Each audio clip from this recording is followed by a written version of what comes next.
Jens Peter postmarked. Her mother was Annie Christian Olsen. And there's all sorts of Larsons in that. Wait a minute. Is Annie on there? Up at the top. Way up at the top, that was Oh. her.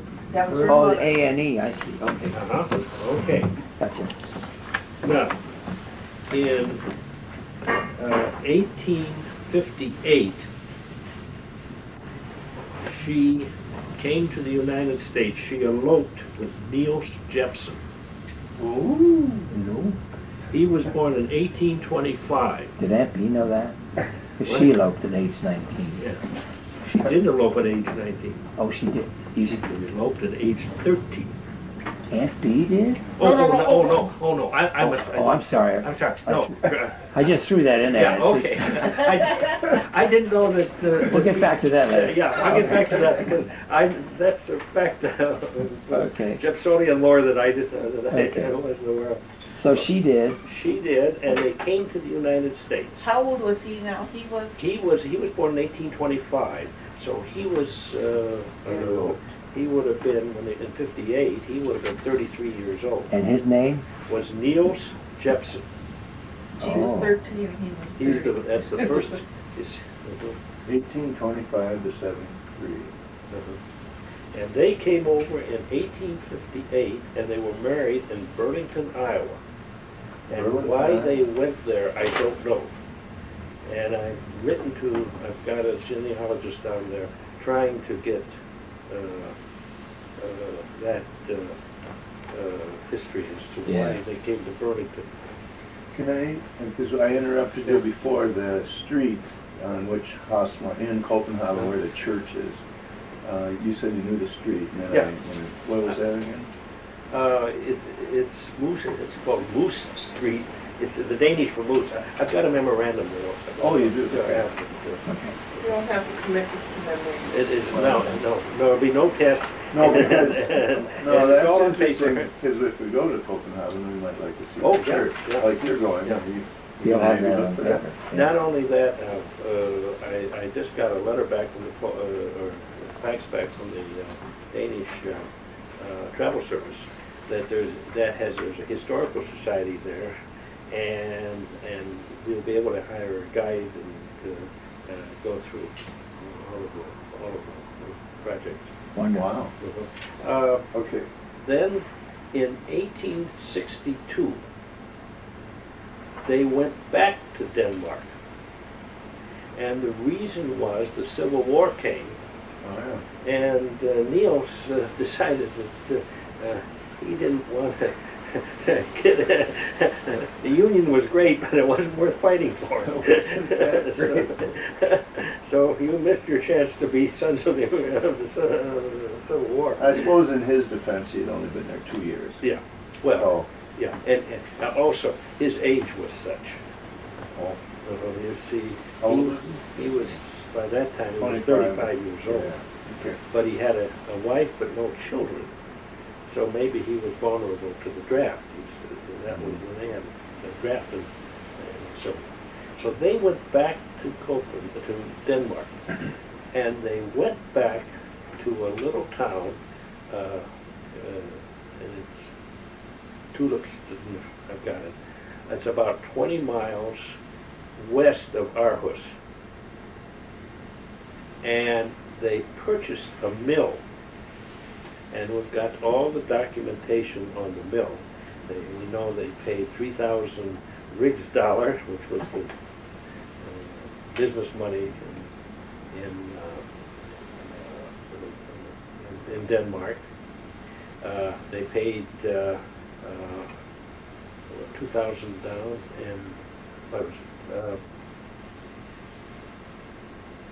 they paid 1,200 down, and they had to take out an 1,800 Rigsdaler mortgage on the property. And it was a mill, and he was a miller there. So there's no question that he was a miller, and in some places he also shows up as a millwright.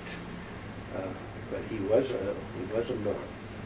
And while they were there in this little town, Tulipstrup, How do you spell that? Tulipstrup. Tulip, the flower and Yeah. strut, one or... Yeah, I don't think it means, in 1863, Uncle Will was born. So that's why he was born in Denmark. Mm. And the genealogist I had who did the research, and we're going to meet him, he's the nephew of a friend of ours who lives right over here in Rosetta, went to, I gave him the information, he couldn't find it in Aarhus. And so he started going to all the parish records in the towns, just kept going farther and farther out. And on the 156th parish, he found Uncle Will's and Uncle George's baptismal records. And I have that, you know who... Maybe you can find mine because mine are gone. Pardon? Maybe you can find mine because mine are gone. Well, the Danes are very good record keepers, and Good. you should have been born in Denmark, you see. And then 2 years later, Uncle George was born. Okay. He's the number 2. If you look So was across, he an uncle to you or two generations? he would have been Or my a great great uncle. uncle? He was a great uncle, Uh-huh. okay, I was looking Yeah. at this going, Uh, how could he be your uncle? Yeah. Now, Great. which list do you, where am I? Oh, there's, That's oh, I number see. 2. He's number 2. Okay, there.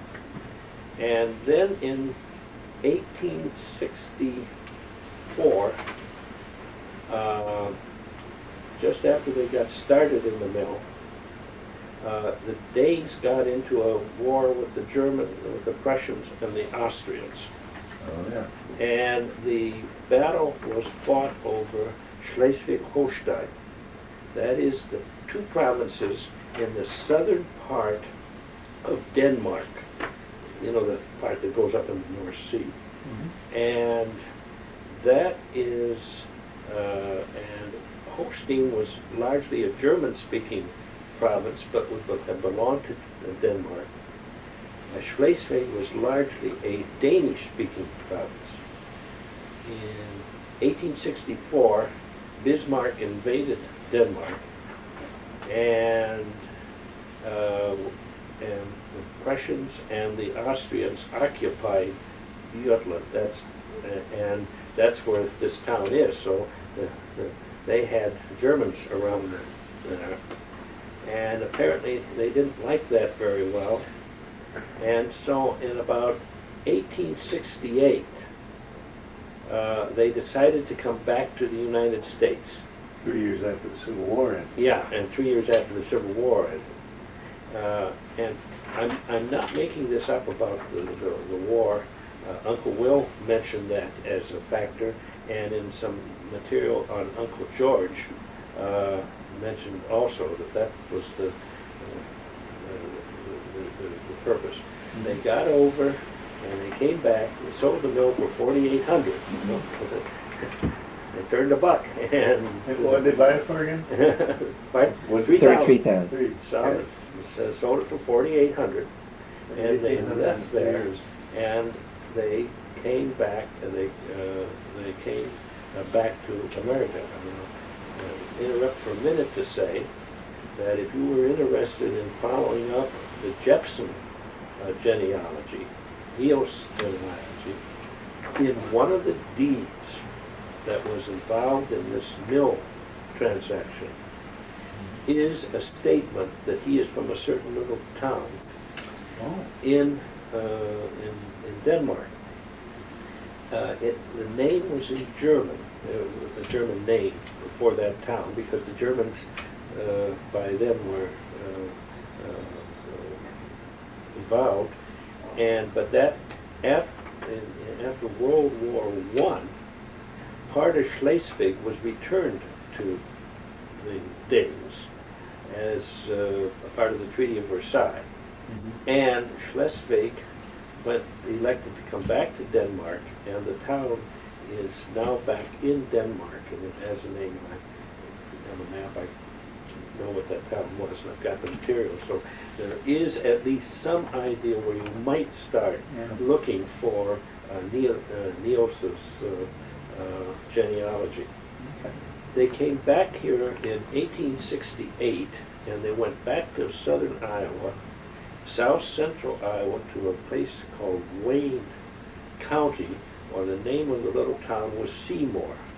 And you'll hear all the time that the whole family was involved in Seymour, Iowa. It's a little dicky town down there. And they immediately bought a farm. I suppose they cashed out and they bought their money back, and they bought a farm. And it was interesting that they did not have any Danes in the area. Most people came to areas where their family had connections, or where there were, the Swedes came where there were Swedes, and, or where their church was the same. And for some reason, they came to Wayne County without any interest in having fellow Danes or family or Lutherans, because there were none of those in particular there. And in fact, there's a book on the Danes of Iowa, and when they came in the 1870 census, there was 4 Danes in Iowa, in that county, and one of them was Niels, Wilhelmina, William, and Uncle George. So how they got there, or why they got there, is another mysterious question. They may perhaps heard about the land that they Clearly, farmed, since they bought it pretty quickly. They apparently got it. It's something that I think Uncle Will provided. There's also a mention that Niels worked in a bank. So somewhere along, it may have been that he came home and got a job in the bank, and then until he could find the farm he wanted. So they started farming. They had a 3rd child. That's number 3 here. That's Uncle Christian. Uncle Chris. And he was born over here. I can't quite read the date that he was born. 1872. This is Uncle Christian. Yeah. Kristen or Christian? Christian. Everybody called him Chris. Yeah, there was a Chris Jepson. Is he the first Chris Jepson? Is He's the only one? No, he had a son, also Chris, and he was usually referred to as Christy. Oh, Now, Christian, what's the word after his middle name? Niels. Yes. Oh, Niels. Christian Niels. And one of his grandsons is a doctor we visited in Colorado Springs. Oh, really? And his name is Neil Jepson, Neal. Oh. So that name, the Niels, is carried on. How old is he now, roughly? He is a year or so younger than I am, so he must be about 68. Okay. I went to grade school with him down in Sioux City, so he always. That's great. And then disaster struck in October of '73, and Niels Jepson died. It could be Christian. No. Oh. The No, father. The father. Oh, the father. I'm sorry. Okay, Yeah. gotcha. That would be your great-grandfather. October 17th. Uh-huh. And he died in October '73. How did he die? I don't know. If it is in correspondence I've had, his death record, I have that, and the tombstone. There is a cemetery out on where the farm was, and it's called the Stacker Cemetery, and he is buried there. Oh. And I've got a picture of the tombstone. The Stacker Cemetery outside of what town? Seymour, Iowa, Seymour, Iowa. Wayne County. Is that northwest? No, East? South Central. It's on the South Missouri line. Oh. And interestingly enough, my grandmother used to tell the story as being gruff that Jesse James came across their farm after Really? the robbery here up in Minnesota. Well, I don't think that's true, but I think it's true from some work I've done down in Wayne County that Jesse James did come through that county, and Grandma was right. It just wasn't. It was another bank that he hit around. So Jesse James went over Northfield. over the farm. It wasn't the Northfield job, though. And now Grandma came over at age 13, and she was married at 13. And now she had herself a real... 29. And now she's got 3 sons. And a month or 2 months after her husband died, 6 weeks after her husband died, she gave birth to a little girl named Mary, who lived 3 or 4, about 8 days, and then she died. You don't have her on Yeah. here, right? No, she's not on Oh, here. that's Yeah, she not- is. Oh, I see right Yeah. over here. Mary Ann, is that her? No, no. No, Mary no. Christian? Number 5? Yeah, no, she's not on here at all. No, She would I have. probably should put that on there. Yeah. Grandma Stecker had in all 14 children. Oh, wait a minute. Do that again? Grandma Stecker had 14 children. We know of the 8 that are here. These all grew to maturity. She had the one who died that we know right after her first husband died. And where the other 5 where the other 5 were, no way of knowing. I don't think anybody knows. Four. So many Other jobs. 4. Yeah, okay. Mary, you Eight- go eight- with. yeah, yeah. Well, whatever was the, Um, yeah. So she was married at 13, She was married at but 13. she didn't have our great-grandfather till She was 60, she was 1844, 1862. And interestingly enough- 18 years old. Yeah. So they were married 5 years before she got pregnant, but then... I was Probably going to wise say, to that's do how too. you have 14 children. You start at the age of 13, but she really didn't start till the age of 18. And you'll be interested as I've done the history. They were always very sensitive about that. About what? And her early age. Oh. And they always added some Oh. years to her age, wherever it was. One thing about genealogy, you cannot believe anybody's statement about age, and you can't trust any spelling. And you've seen the birth That's what I'm certificate thinking. and the marriage. That's what I'm thinking. Yeah, it's in home. Yes. Traveling back and forth. So you I mean, that was not an easy Yeah. travel.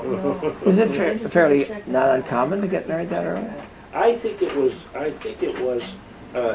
uncommon, and I What? know that her parents objected, Oh, okay. of which you could well understand why. Yeah. Interestingly enough, her mother was 30 when she got married to her father, who was only 20, and again, In those days, that was, you know, and the church records said both families approved. And my genealogist friend said, "You bet that her parents approved of it." Yeah. They were glad to get her married. And she got this Fritz Carpenter 4th class by.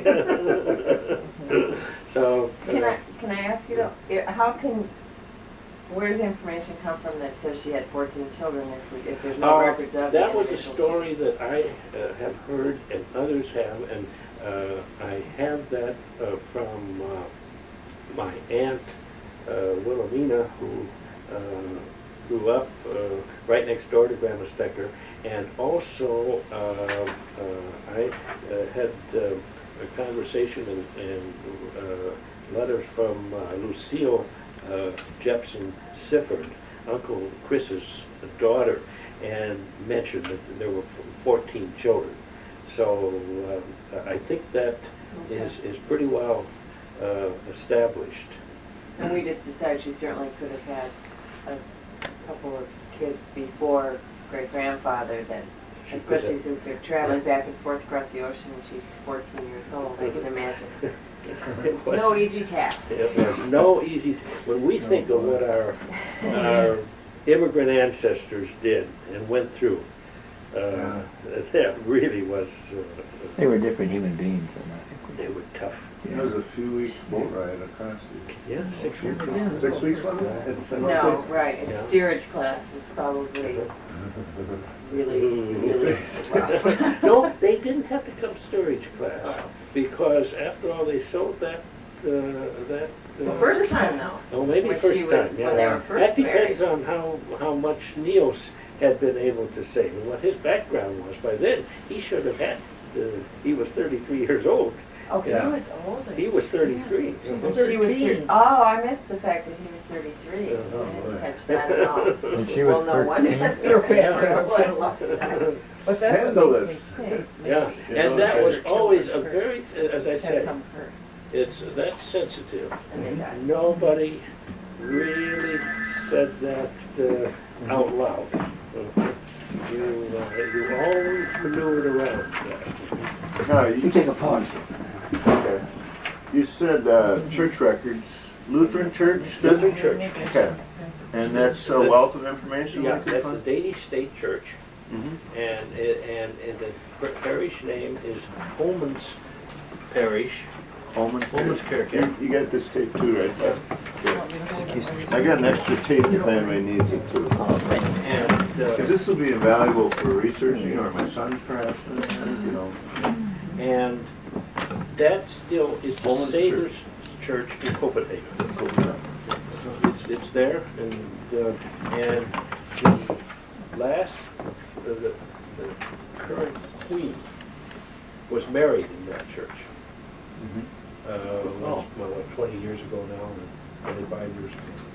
So that church is... Big, beautiful Lutheran church. I've never... We'll tell you afterwards. We'll We look have at it. been, I went to Copenhagen once. We spent have, about but 4 we're days. not, Yeah. We probably walked on the same streets. Went up to Oslo and Stockholm and all that. Spent 6 months in Europe once. Oh, Mostly in Greece. I can't argue with your choice. I love Greece. Then Grandma Stecker, Grandma Jepson, had the 3 kids, 3 little boys. She had a farm of 140 acres. She had the problem, and she just had lost a little girl. The Niels died intestate, that is, without a will. So under Iowa law, she got 1/3, and 2/3 went to the boys, and yet she had the responsibility for raising them. And There how was old no- were they at the time? Could they help with the farm? Uncle Will would have been 10, and George 8, and Still too young. and Chris was 16 months. So, you have to ask them? No, I'm just listening. I have to take. So that's an interesting situation. So who's going to till the fields and Yeah, harvest the who's crops? going to do all So she this? had to remarry. Hire. And there was nobody, there was no Danes, there was nobody to talk to except her own kids. I mean, she In spoke Danish. English. And She did. She spoke English, but, you know, who do you go to? And it so happened that about 5 miles away was a German immigrant bachelor farmer who owned his own farm, and so she they got together and said, let's go for it. And so she was married. The license was issued, and I don't know what date, but I think on the 31st of December of 1873. Now that's just 2 months after her husband had died. But That's John Stecker. that's John Stecker. And he came from Mecklenburg in Germany, and we found the town where he came from, and we're going to visit there. I've heard of Mecklenburg. It's a little province directly north of Berlin, right along the shore. And he had come over in the 1850s and somehow had gotten out to Wayne County. There was and he was a farmer. And so he went, so they were married, and he moved over to what they called the home place. I don't know if you know down in Iowa, some of these areas, it's the farm where you were raised. So it's called the home place. They went down to the home place, and he became the surrogate father to these three little boys, and was for Uncle Christy, whose father probably he ever knew. And so they lived there, and then Grandma Stecker. Now that's where Grandma Stecker gets. When I call her Grandma Stecker, she would have been your Grandma Jepson, except she married John Stecker and Sure. was now called Grandma Stecker for the next generation. Yeah. She was Mrs. Stecker.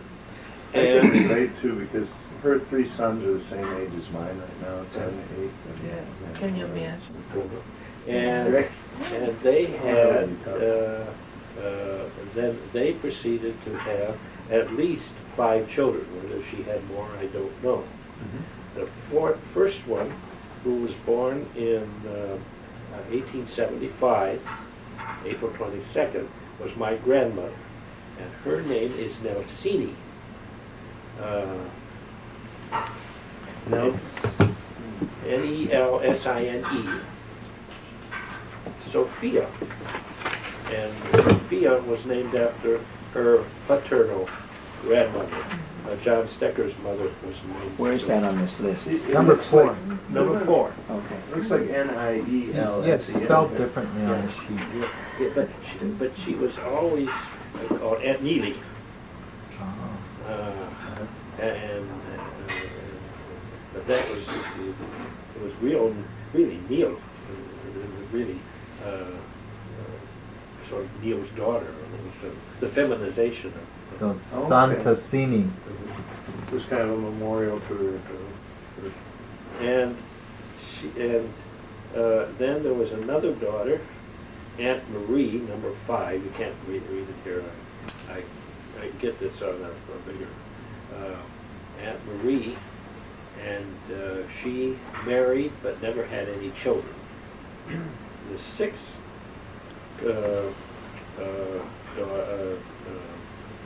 child was Aunt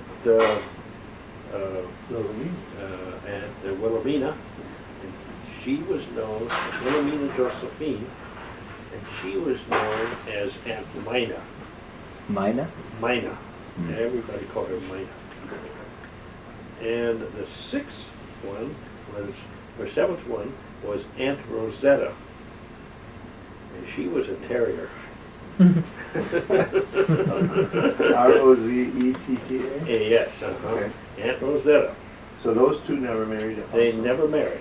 There's 3 daughters who didn't marry. That's Oh, no, they didn't have children. Yeah, 3 didn't have One children. didn't have children. Yeah, yet. Aunt Marie was divorced fairly soon after her marriage, and and they all lived together, and they were the quote old maid aunts. And there were the three aunts. And I tell you, if you weren't there to defend yourself, you were in trouble. Do you know what their pastimes were? Were there maybe any of their livelihoods at the time? Oh, yeah. Aunt Marie sold insurance. I should back up and say that Grandma Stecker, husband, John Stecker, died in 1901, and they lived up north of Sioux City in Plymouth County. And then she moved down to Sioux City.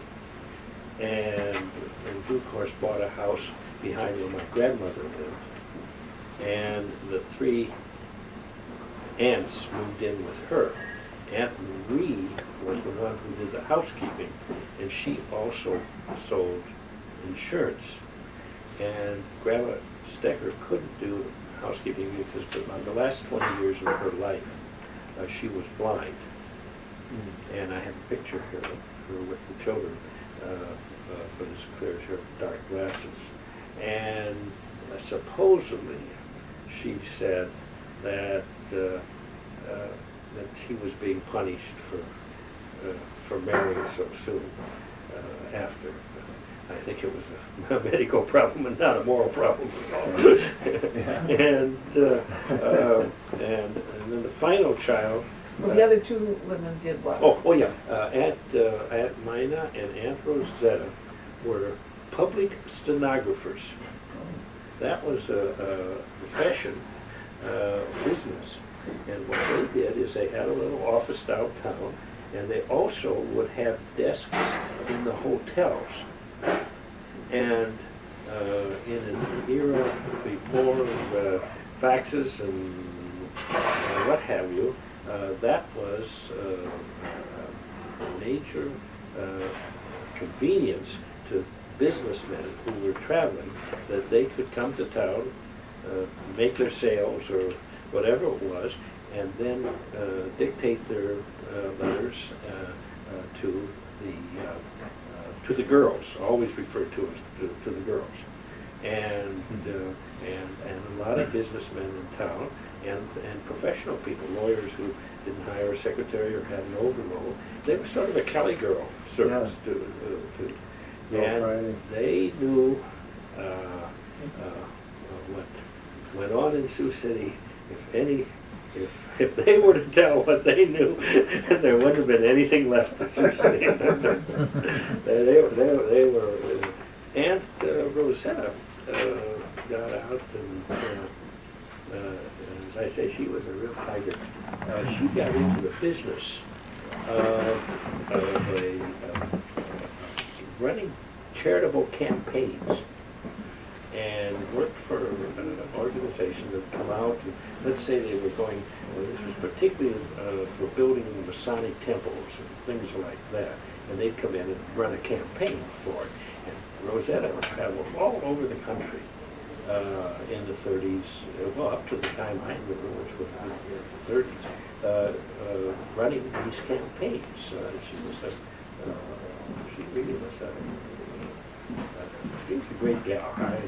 And finally there was Uncle John, who was the baby, and he was a lawyer, a graduate from the University of South Dakota Law School, worked with Uncle Chris's office, Uncle George's office for a while, and then he went and married a woman from Akron, Iowa, which is a little town just north of Sioux City, and he went up there and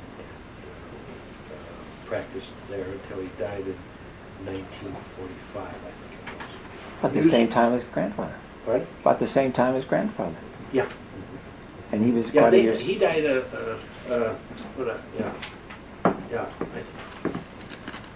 think he died in November. Yeah, but he was born in '87, which makes Grandma Stecker 43 years old when she had. Yeah. Started at 19 and hit 43. She probably started early. No wonder she was, poor soul was blind. That counts the other three children. Everybody, I think it's fair, and I put it in my little Probably weren't the paper. Grandma Stecker was an extraordinary person. She was obviously strong-minded.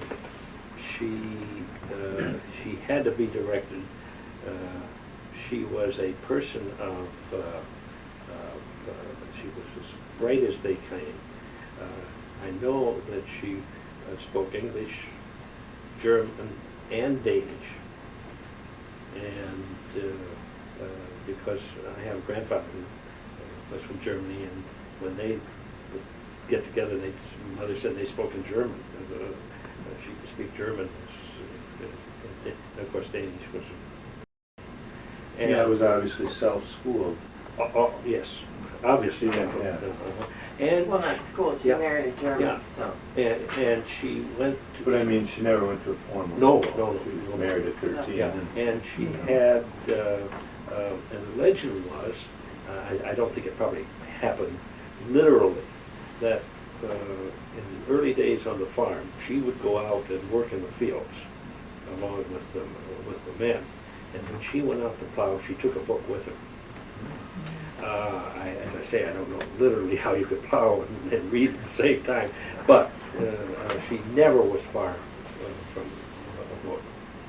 And she kept her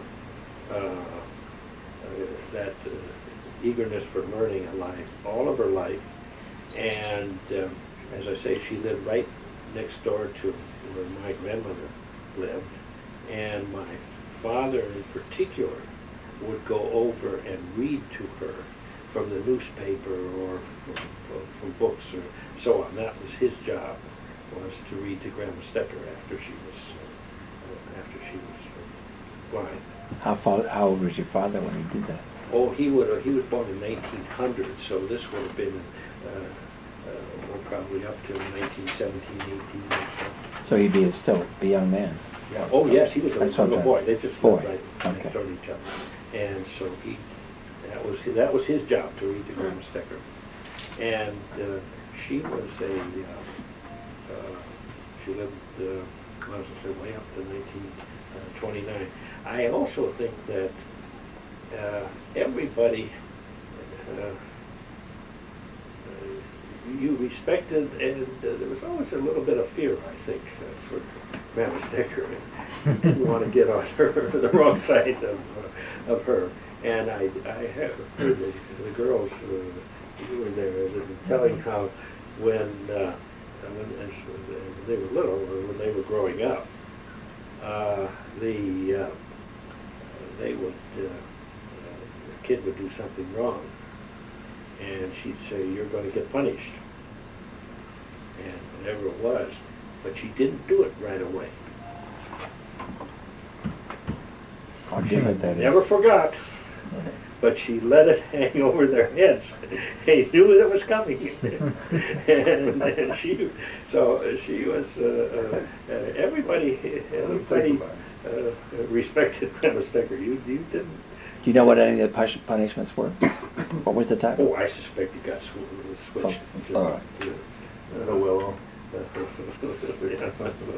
But there was no fooling around either. She was. I have a book that she had given to Uncle Will, and it was for Christmas or some. I think it was a Christmas present, and it was a popular book at the time by a woman named Ampton.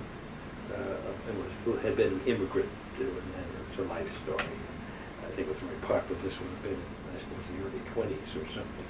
So she kept about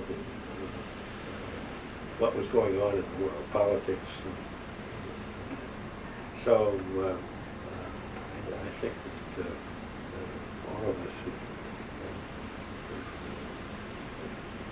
thank Grandma Stecker a lot. She, A religious woman? Church no, going? no. Okay. She was not. I understand, I've done a little reading, that the Danish church in that period was very, the Lutheran church, state church, got to be fairly simply form, and it was not really addressing the people in any kind of emotional thing. You went to the services, and I have never, there was never any indication that, well, there was no Lutheran church certainly where they lived down in Ireland, And there was a Danish Lutheran church in Sioux City. And I know Uncle Will was generous, and I think the family supported that. I don't think, I would have been surprised if she ever went much to church. Well, I heard that Dad was raised Catholic. Now, would that have been, I guess maybe that would kind of it. That was because of, would have been because of his mother, Whose mother? your father's mother, your grandmother, Baker. Oh, okay. Uh-huh. All right. Oh, yeah. Yeah. Baker was Catholic. Because all the Steckers, one thing about the Steckers, where they were all, Steckers, Jepsons and Steckers, they were all active in the Masonic organizations. Huh. Now, Grandma Stecker belonged to something called the Order of the Eastern Star, which was a women's Masonic organization. But there, I don't think religion just wasn't a strong factor. Well, it's sort of a prerequisite for a membership in the Masons order. You theoretically had to be asked to belong, and then you had to be go and get voted on. You had to have the blackball you, that sort of thing. Then you, as long as you paid your dues, I suppose they were glad you were in it. I'm a little cynical if you get. Warner? Yes. Excuse me. Beatrice Baker's not nothing? No. Monty's not involved in any of this. Because, That's on Audrey's side? yeah, that's on Mother's side.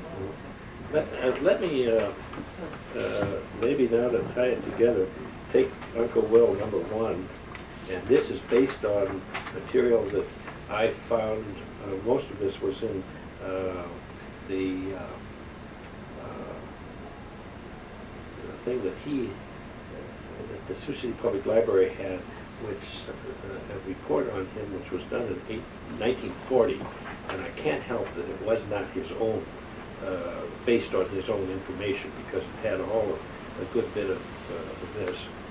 But by that, he first married Beatrice in 1886, and she was from up in Lamarche, that's Plymouth County, and there were four children: William Roscoe,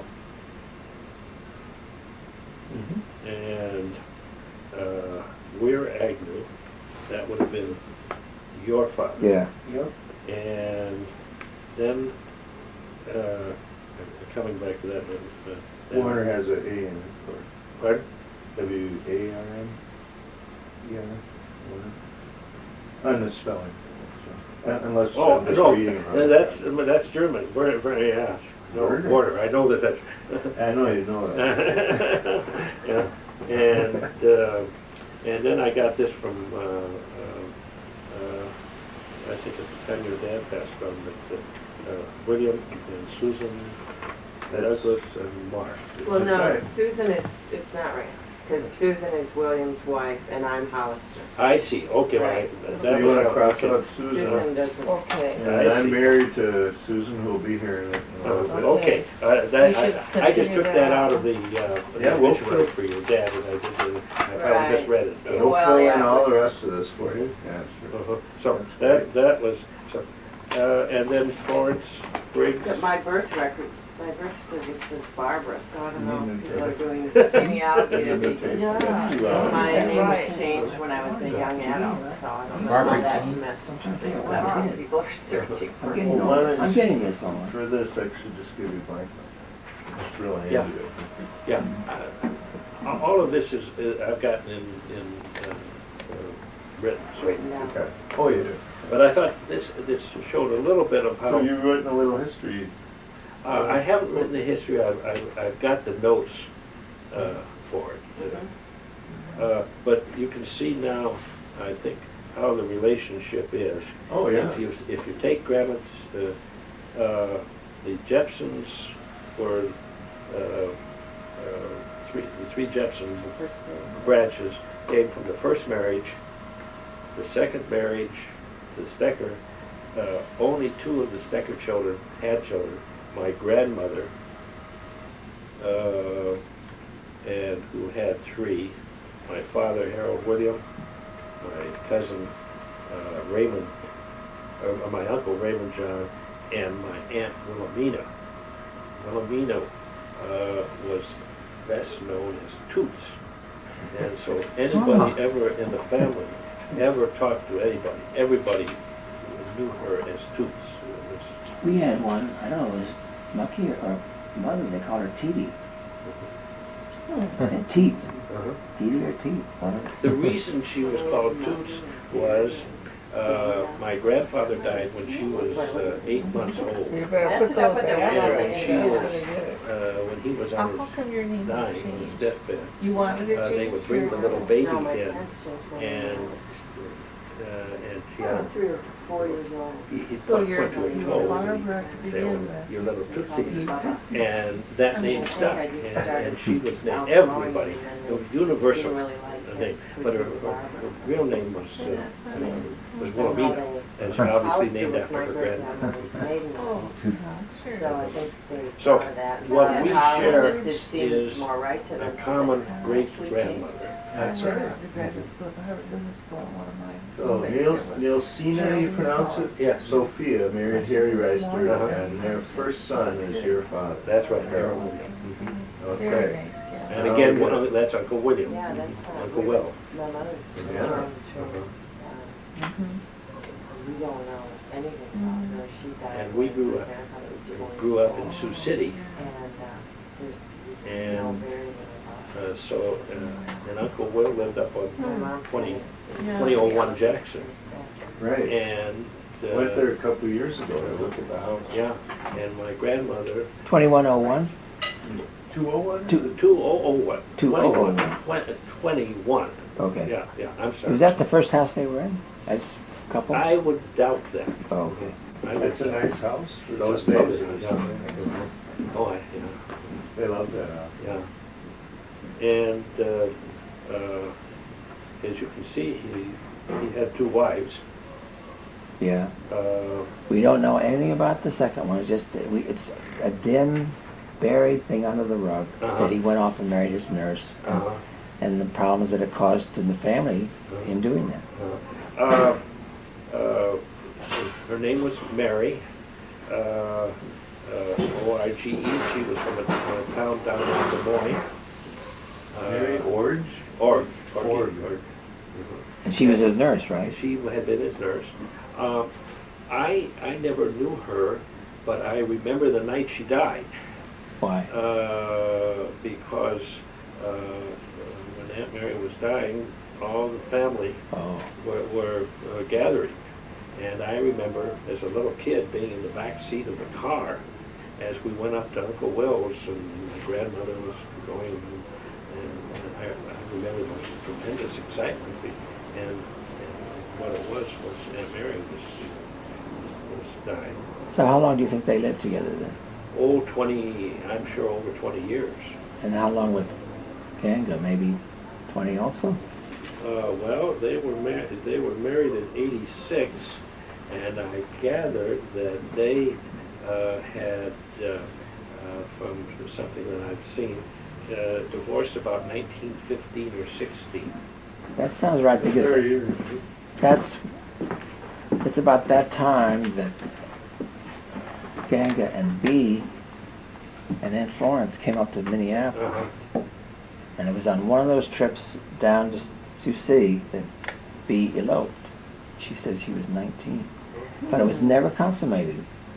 Accordingly, they just they did it down there, but there was something on the train trips. She either met him on the train trip or whatever. And she came back a week later or two without him. He was coming later, and then she went to a party, big party where he was at, and she didn't like the way he was behaving, so she said, that's it. It was never consummated, she said. I don't know. I never heard. I knew about Uncle Will used to talk about San Francisco, but I never knew. Well, now this was here between Sioux City Yeah. and Minneapolis. Yeah, but all I knew was that there was somebody named Beatrice who lived in San Oh, Francisco. I see, yeah. Uncle Will talk. That's her scrapbook there, I'm gonna give you a videotape of it. That all I know is that and it would have been my grandmother and the others always talked very kindly about Aunt Mary. They liked Aunt Mary. Oh, that's the nurse. That was the nurse. That's all I know. She was, you know. Did they know anything about Ganga? What was Ganga's real name? Beatrice Baker. That's right. Well, that's Ganga. Yeah. She was beautiful. Now, what's intriguing to me, we have George with 6 children and Christian with 7 children, and all those people we don't know that are really closely related. I'd Yeah, love to know yeah. more about them. George's family, George was a judge in Sioux City. He was a lawyer and became a judge and was on the district court bench for a number of years. And my grandmother always referred to him as my brother the judge. We always joked about with grandma about, well, how's your brother today?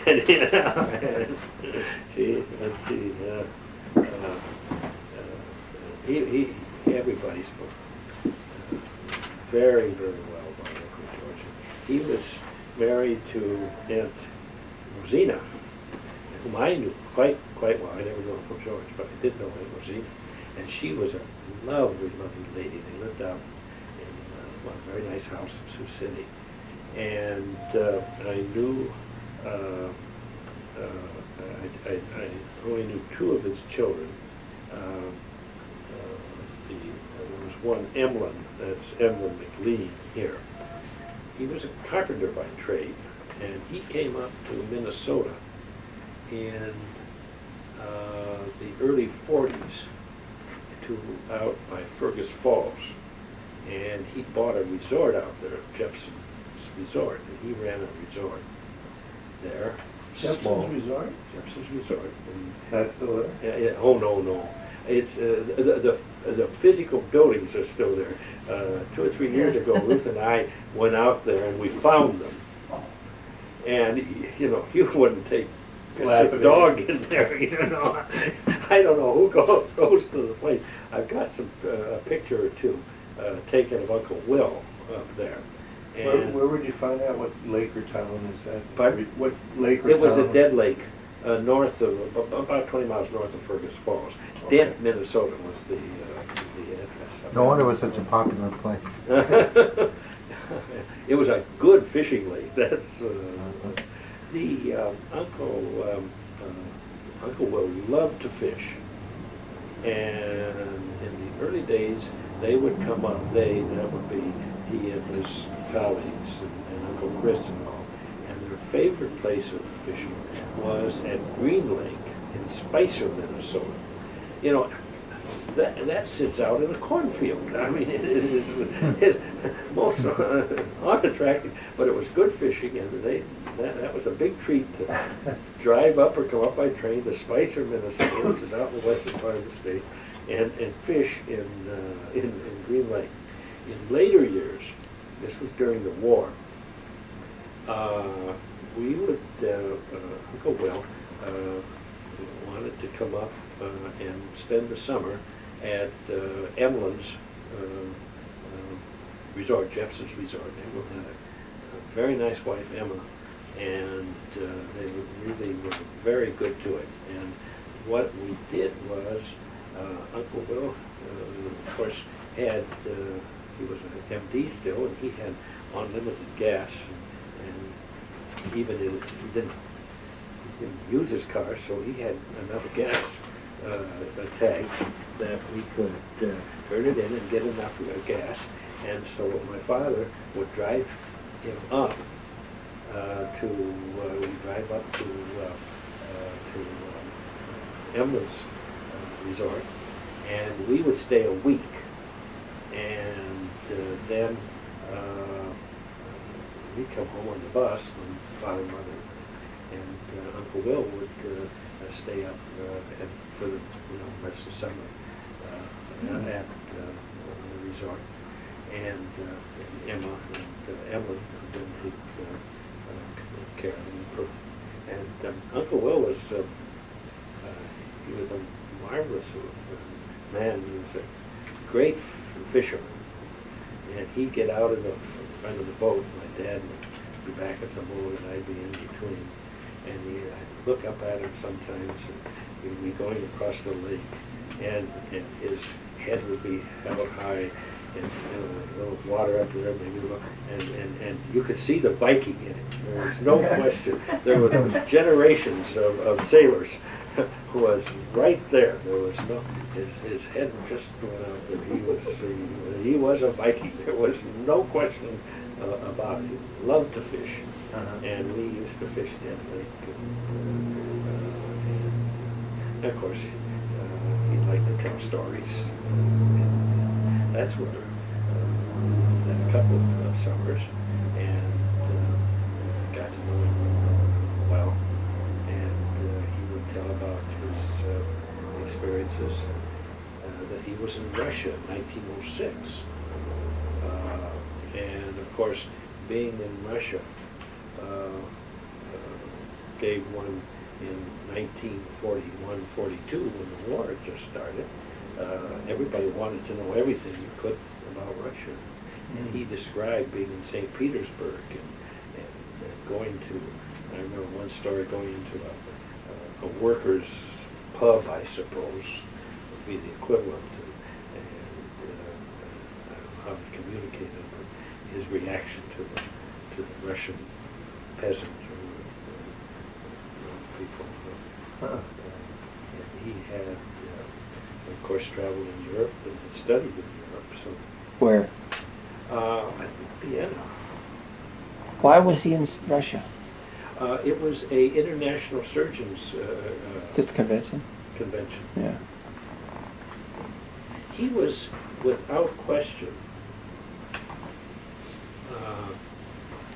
the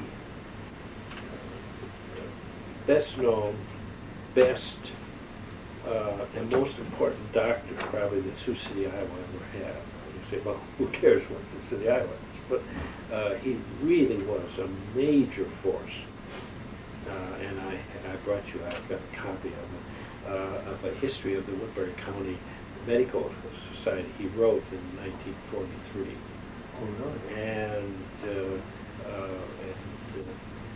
he describes some of his operations, not by his name, but I think one of my aunts had written in, this is Will, he told a story about a surgeon, and it was his own stories. And we went with them once up to Lake Okoboji, which is another lake. Oh yeah, they talked about that. And we visited some old friends of his. They were, I had been a pharmacist for years, and while we were there, I wanted to go over and see a neighborhood doctor, an old retired doctor who lived in the neighborhood, who had been at medical school with him. And so my dad Can you close the door?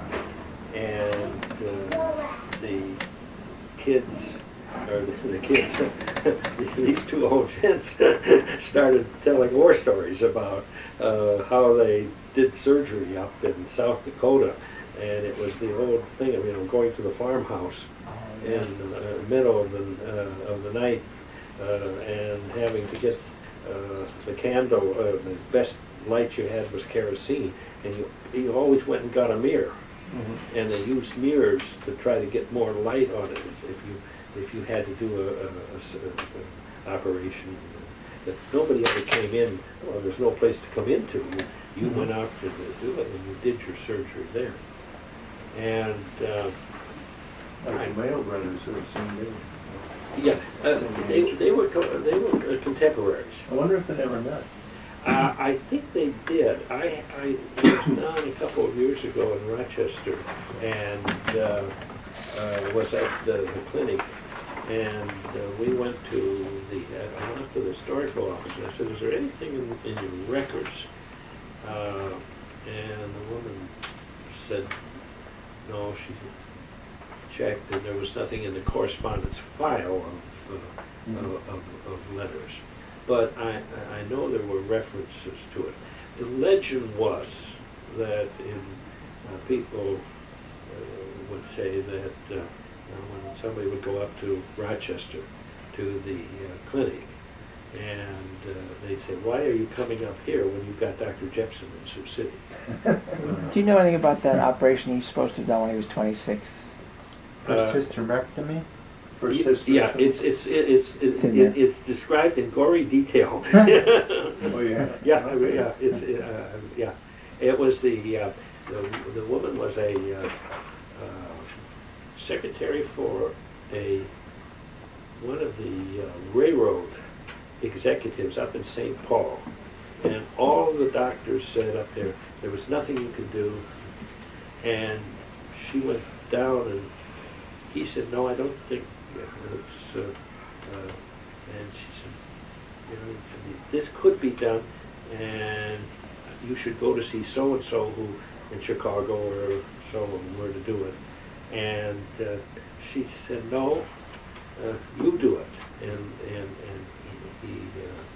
he did it. Removed hysterectomies, apparently, or the great tumors were huge, apparently. You don't hear about that. Well, they catch it so much sooner. They catch now. it so much sooner. But, He was supposed to be only 26. I wouldn't be, let's see, 26 and 80. That's what the newspaper said. Yeah, 26 and 63. 89, sure, he was married. He was all right. He did a lot of work, too, up in Dakota.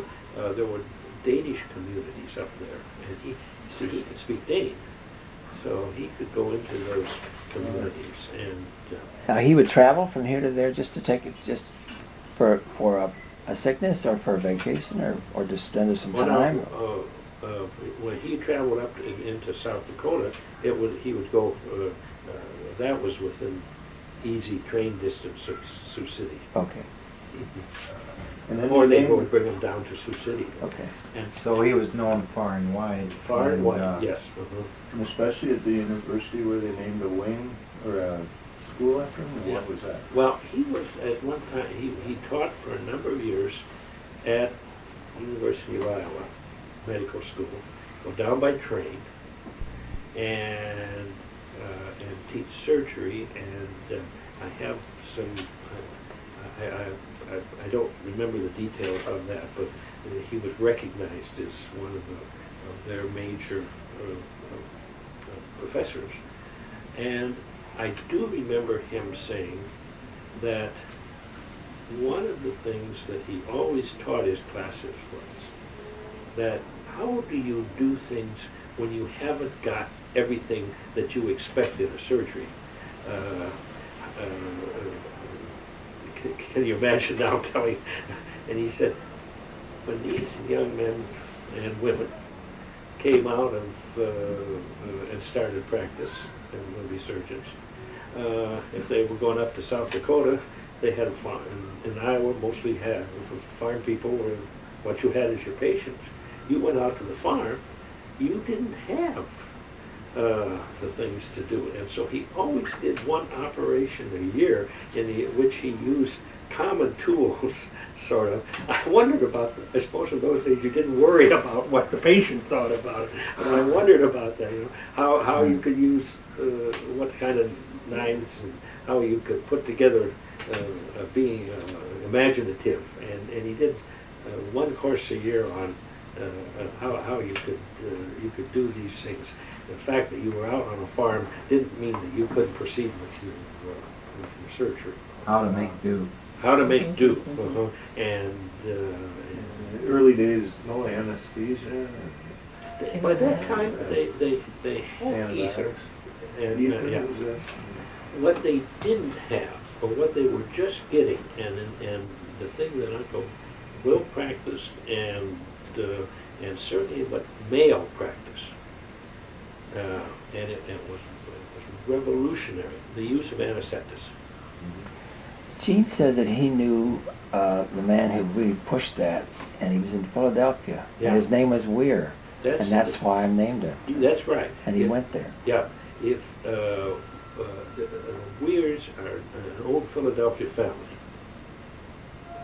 It's his middle name too. Yeah, and that's how the name got in the family. That was his mentor. Yeah. He studied for a while, I believe, at the Hanneman Medical School in Philadelphia, and I come across Weir, the name Weir, in different. He was a brilliant and interestingly enough, Uncle Will's best friend was a Dr. Murphy. They were buddies and colleagues, friends, and they were very close.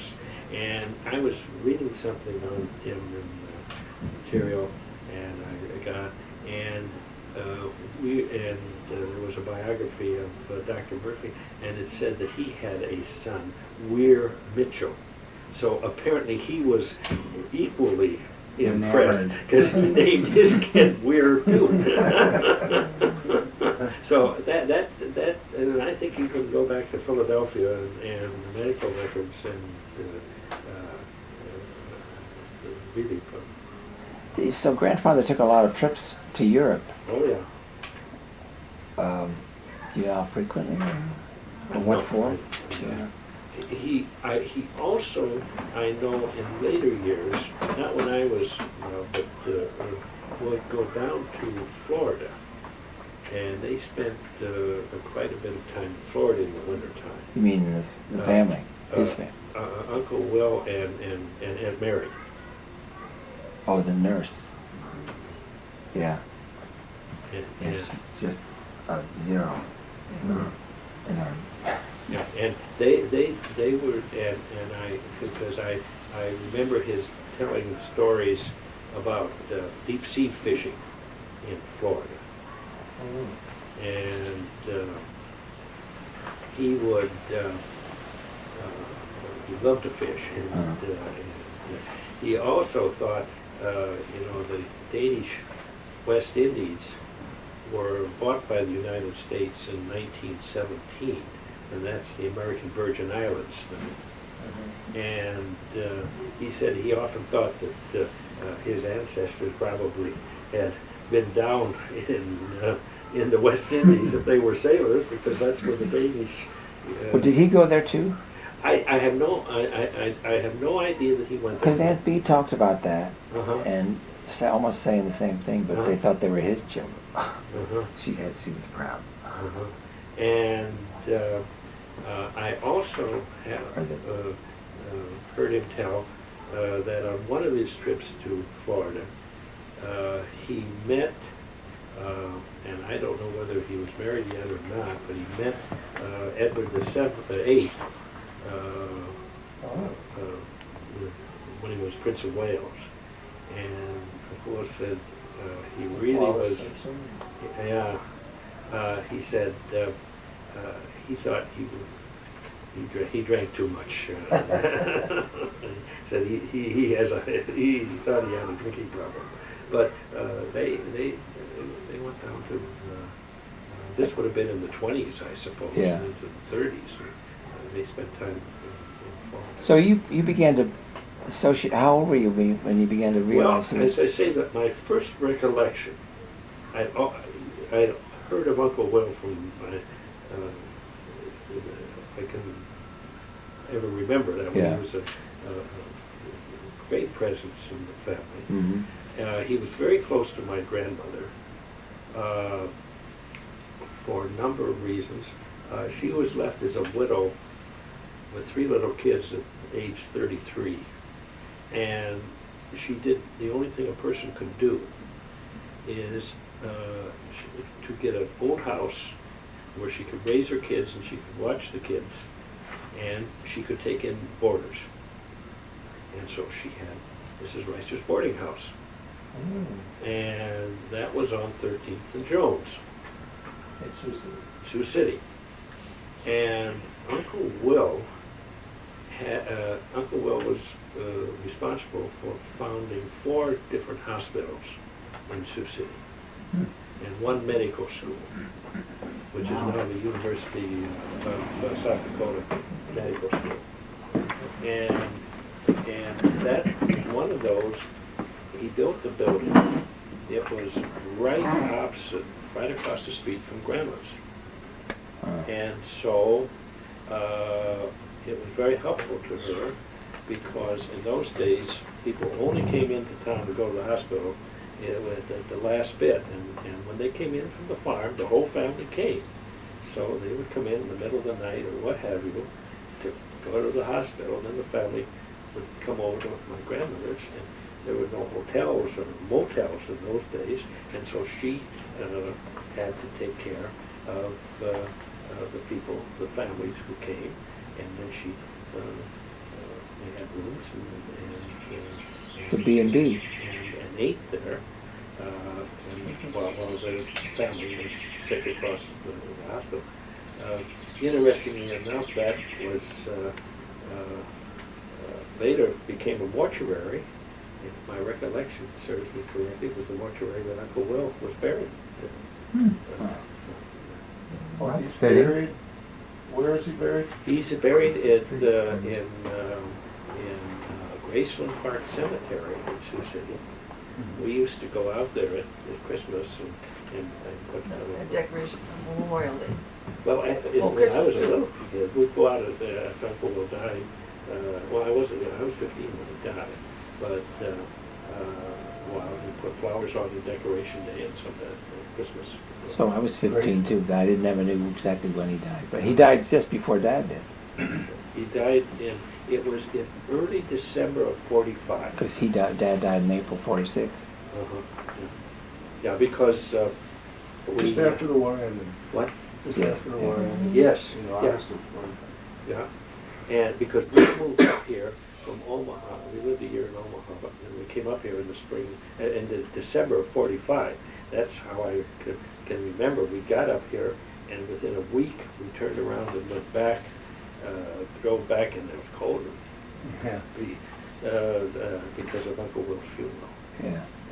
Did he come in he visited your home a lot then? Oh yeah, because he'd come out and we would he would come particularly Thanksgiving Uh-huh.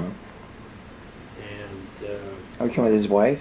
The two of them? no see Aunt Mary died about 1937 I think or 38 somewhere in there because by the time I knew him he lived in 2001 and he had 2 ladies who lived in the house. It was kind of housekeepers and Mabel I think was one, 2 sisters.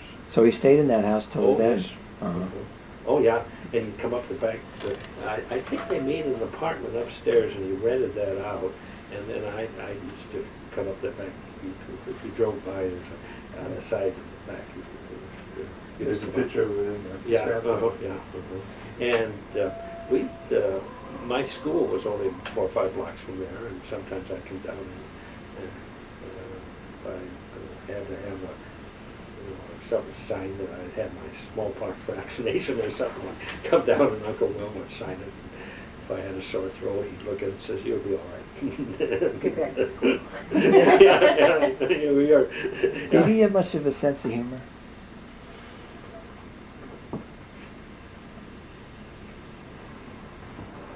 Not too much, huh?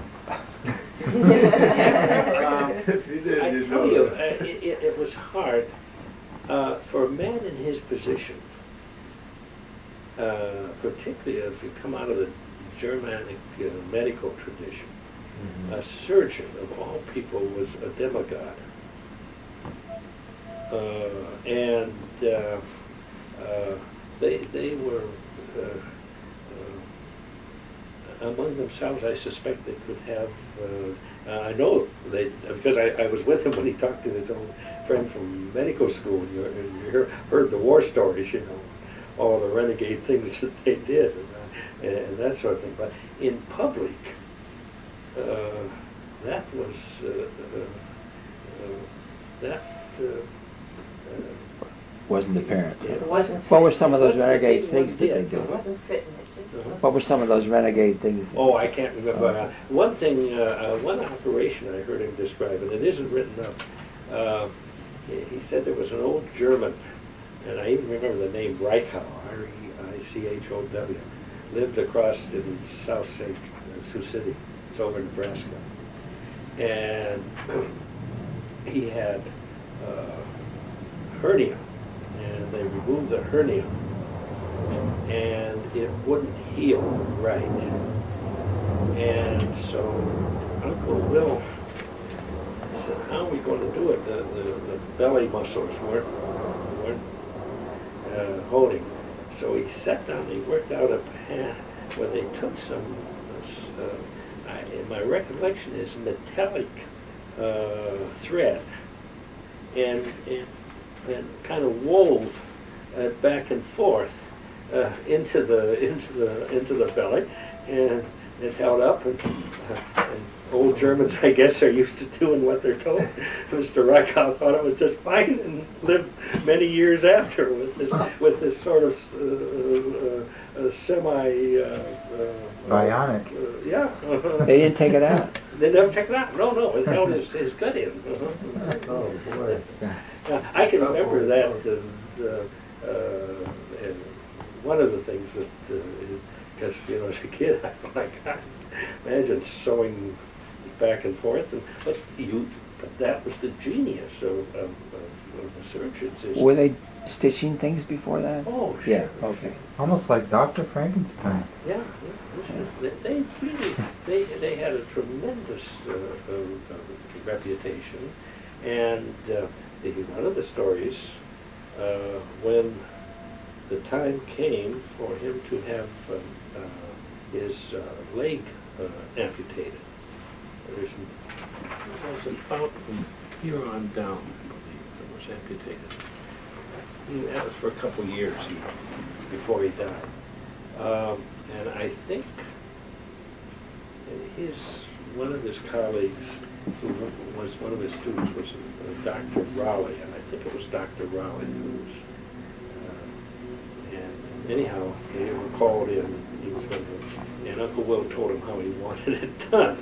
I heard that story from Yeah. my father. He told Yeah. that story many times. Oh, yeah, and I tell you, if you knew Uncle Will, you did it that way. You didn't cross him. Without full anesthesia, how many? Well, they plied him with ether. They knocked him out. Apparently, it gave him terrible headaches and bad dreams and all sorts of stuff. Yeah. And when it got to your stomach, I guess, could be yucky also. Did grandfather own a lot of property in Sioux City? Yes, he did. He had some farms, but he didn't. I heard him tell one story once. He had a farm up on the river. Would have been up in either Nebraska and South Dakota, somewhere up in Sioux City, and in the river bottoms. He said, "Well, but when you do that, the river's always got a first mortgage on your property." He wasn't too enthused about that. My understanding was in his later years, he had owned a number of small houses in Sioux City, and particularly small, but modest houses. And these were rented, and he had a carpenter or a painter, I guess, that worked for him, and they went out and kept it up.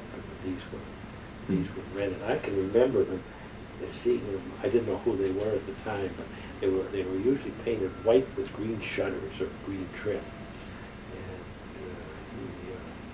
You had a piece of land in Sheridan, Wyoming that we visited one time, right, Warren? Oh, that's right. There was some. They all talked about oil being on it. So we There's wondered oil for wells all years around whether it it. was any worth anything, but we finally got rid We of went it. out there I and walked never- around one. Okay, I suspect he You got it from a job. Yeah, he had an extraordinary mind. I think next to my father, he probably had more influence on me in a way than any other man. And our father. From his talking, or his example, or But from his words, or his example, or his words, his example, his character, his honesty, and the most important thing for me was, and my father had it too, but I could see where he got it.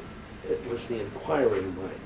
Everything you had, Uncle Will had to ask why.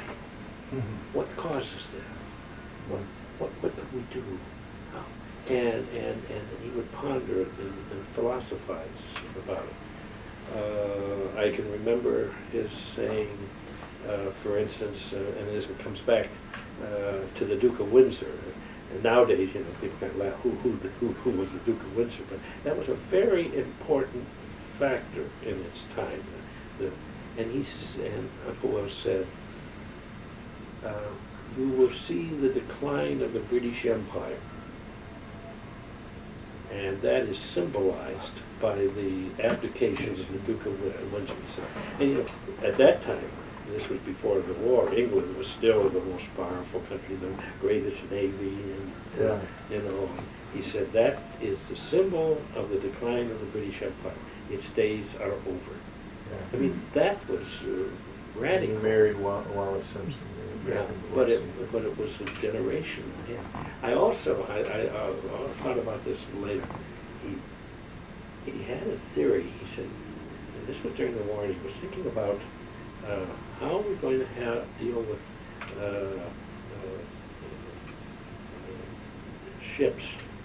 Of course, he didn't know about radar and what they had.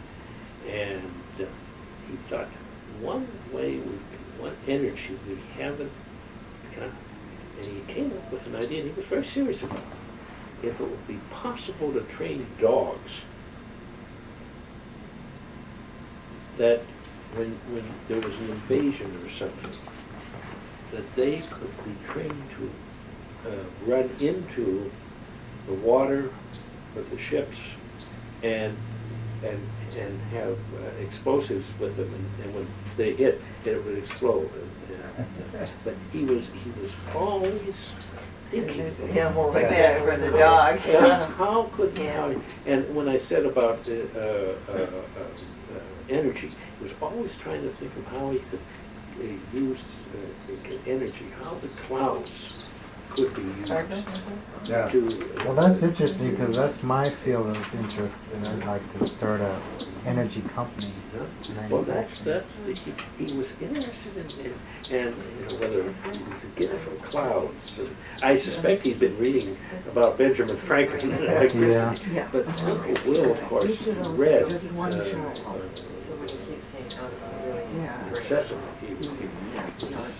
Can I say something? Our father, William Jepson, besides being a namesake of him, was very influenced by him, and I'm thinking of all the parallels with his life, besides becoming a doctor, going to the Navy, loving fishing and all that, but also his marriage, you know, 30 years, and then I married my mom for 21 years, had some children, and then remarried. Didn't have children with a second wife for 20 years. Yeah. Many parallels. He was very influenced by him. What And of was course, his father died, and his grandfather died the same year, right?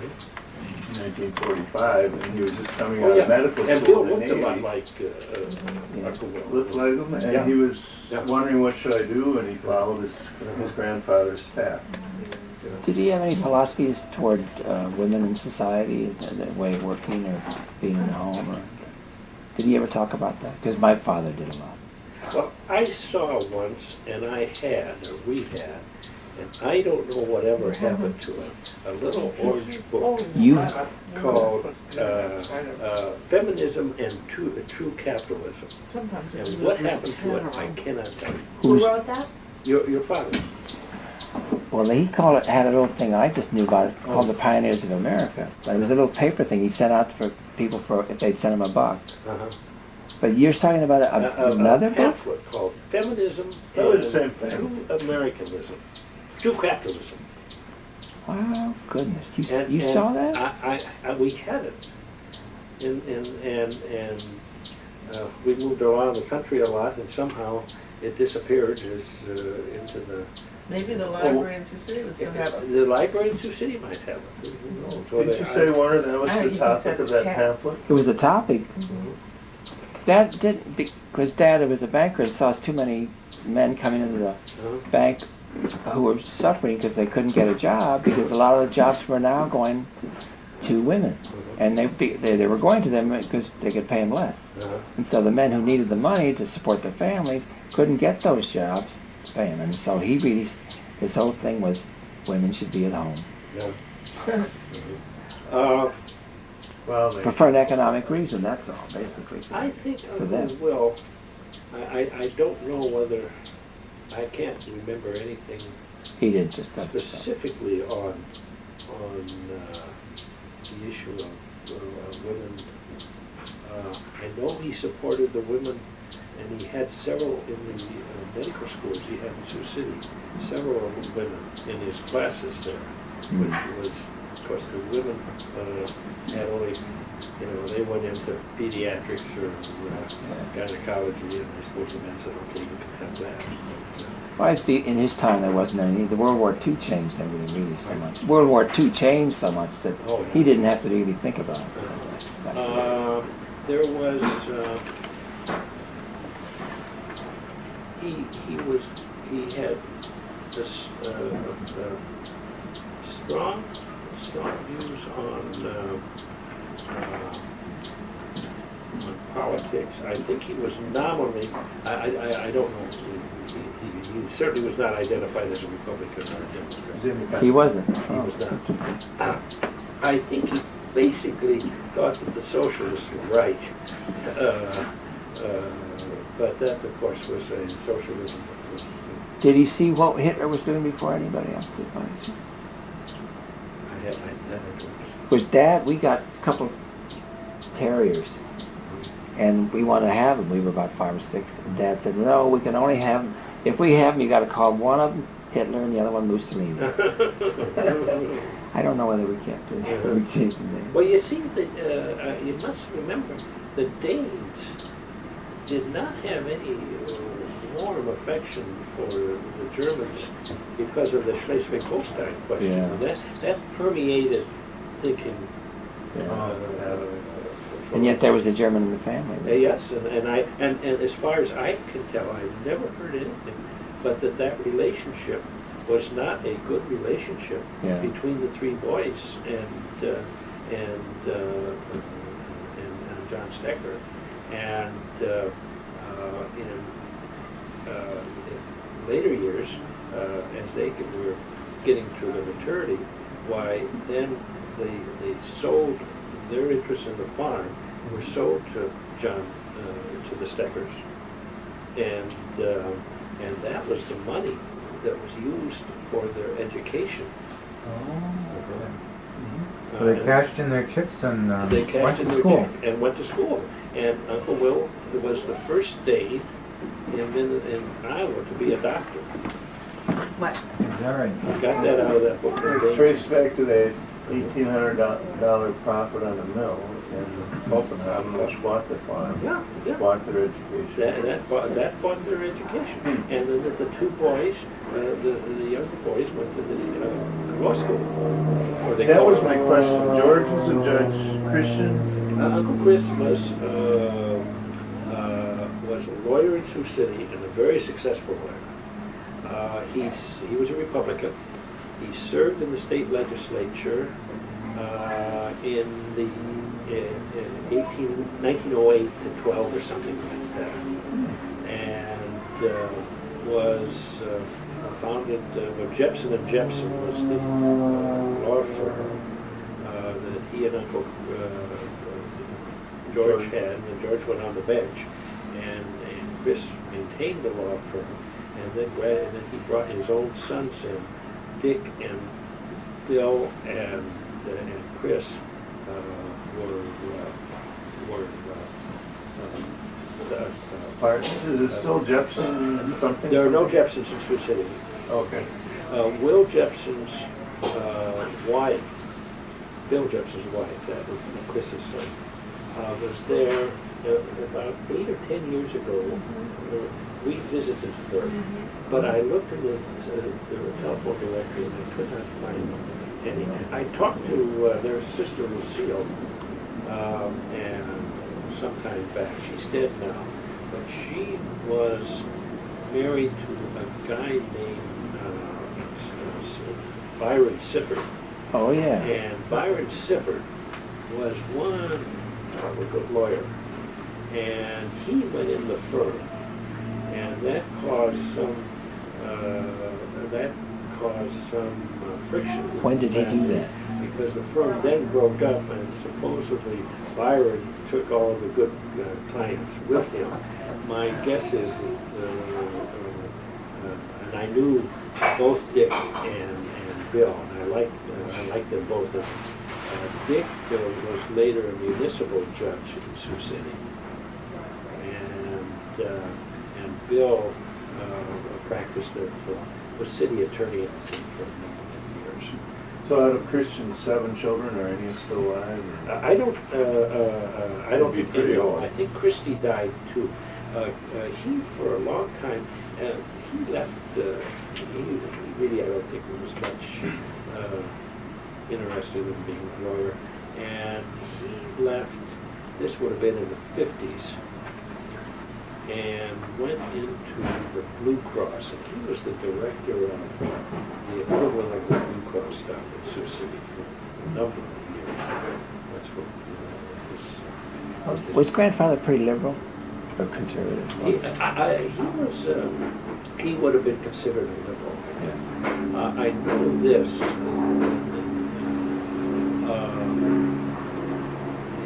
This happened a number of times in different cases. The story comes up.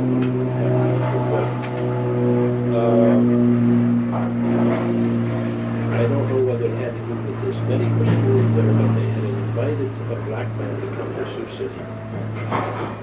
And he went to the hotel, and the hotel would not let him in. It was in those days. Yeah. And so he was going to proceed to sit up. Uncle Will came down and sat up all night long with him to embarrass the hotel as much as the good he could.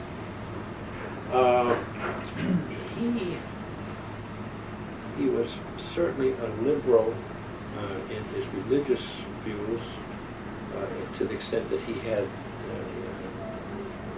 That sounds wrong. He was certainly a liberal in his religious views because he had beliefs. Was he an atheist? No, No, absolutely no, not. no. But his mother, Beatrice, was a Catholic, and his, No, his wife. wife His was a first Catholic, I'm sorry. But when you say liberal, what do you mean?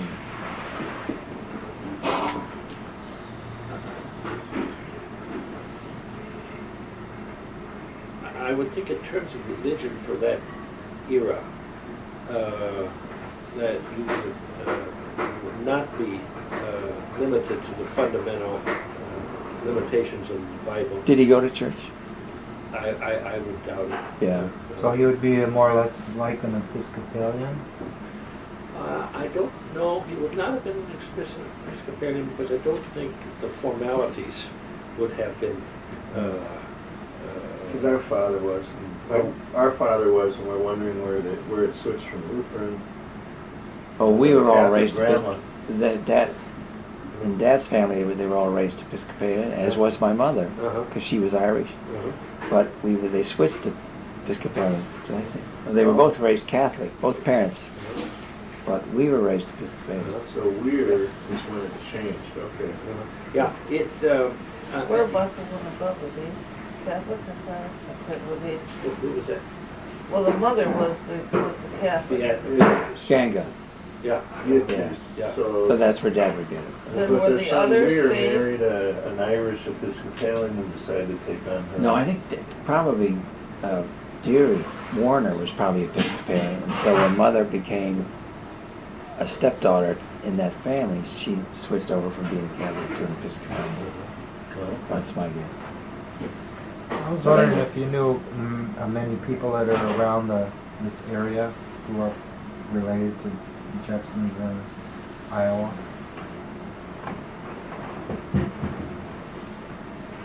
No, I knew Jerry Briggs, Yeah.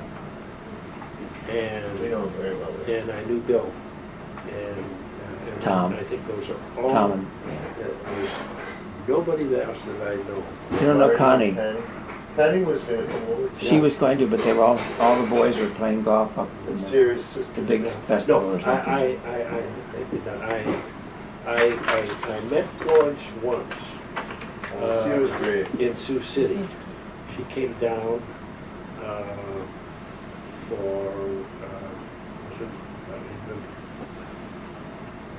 March of '43, I think it was, and Uncle Will had a dinner party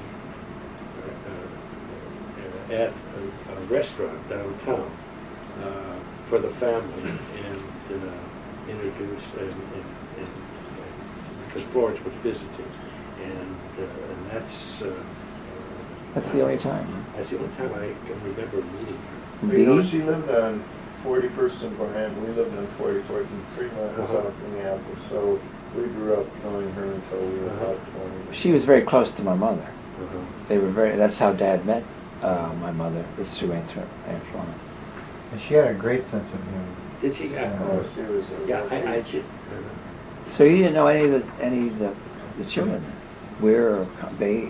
Oh, no, no, Roscoe? no. No, they were all gone by the time Yeah, you were born. Yeah, yeah. All the people I knew of George's group was, as I said, Emlyn and the youngest one. What was her name? Maria? Yeah, she was Mrs. West, and her husband was a court reporter down there. Uh-huh. And she and my aunt Toots were good friends. And, Yeah. and of Uncle Chris's, I knew Lucio only later. Richard, and I knew Dick, and his son is Neil Jepson. That I went to school with. We all went to the Congregational Church. Uh-huh. And I knew Bill, William. He lived next door to us, in fact. Which Bill? William Jepson. William Jepson under Christian. And I knew Chris, or Christie, as he was almost. So all these lawyers must have influenced you in your profession. Well, it was almost, I didn't know. We don't know about your father, or your grandfather, Harry Reister, and your father. Harry was from southwestern Iowa, southeastern Iowa, and he was a school teacher. Oh. And Your grandfather was senior. yeah, my He was grandfather. a school teacher. And he was penmanship was his big. As you see, it is not. That's not an inherited characteristic.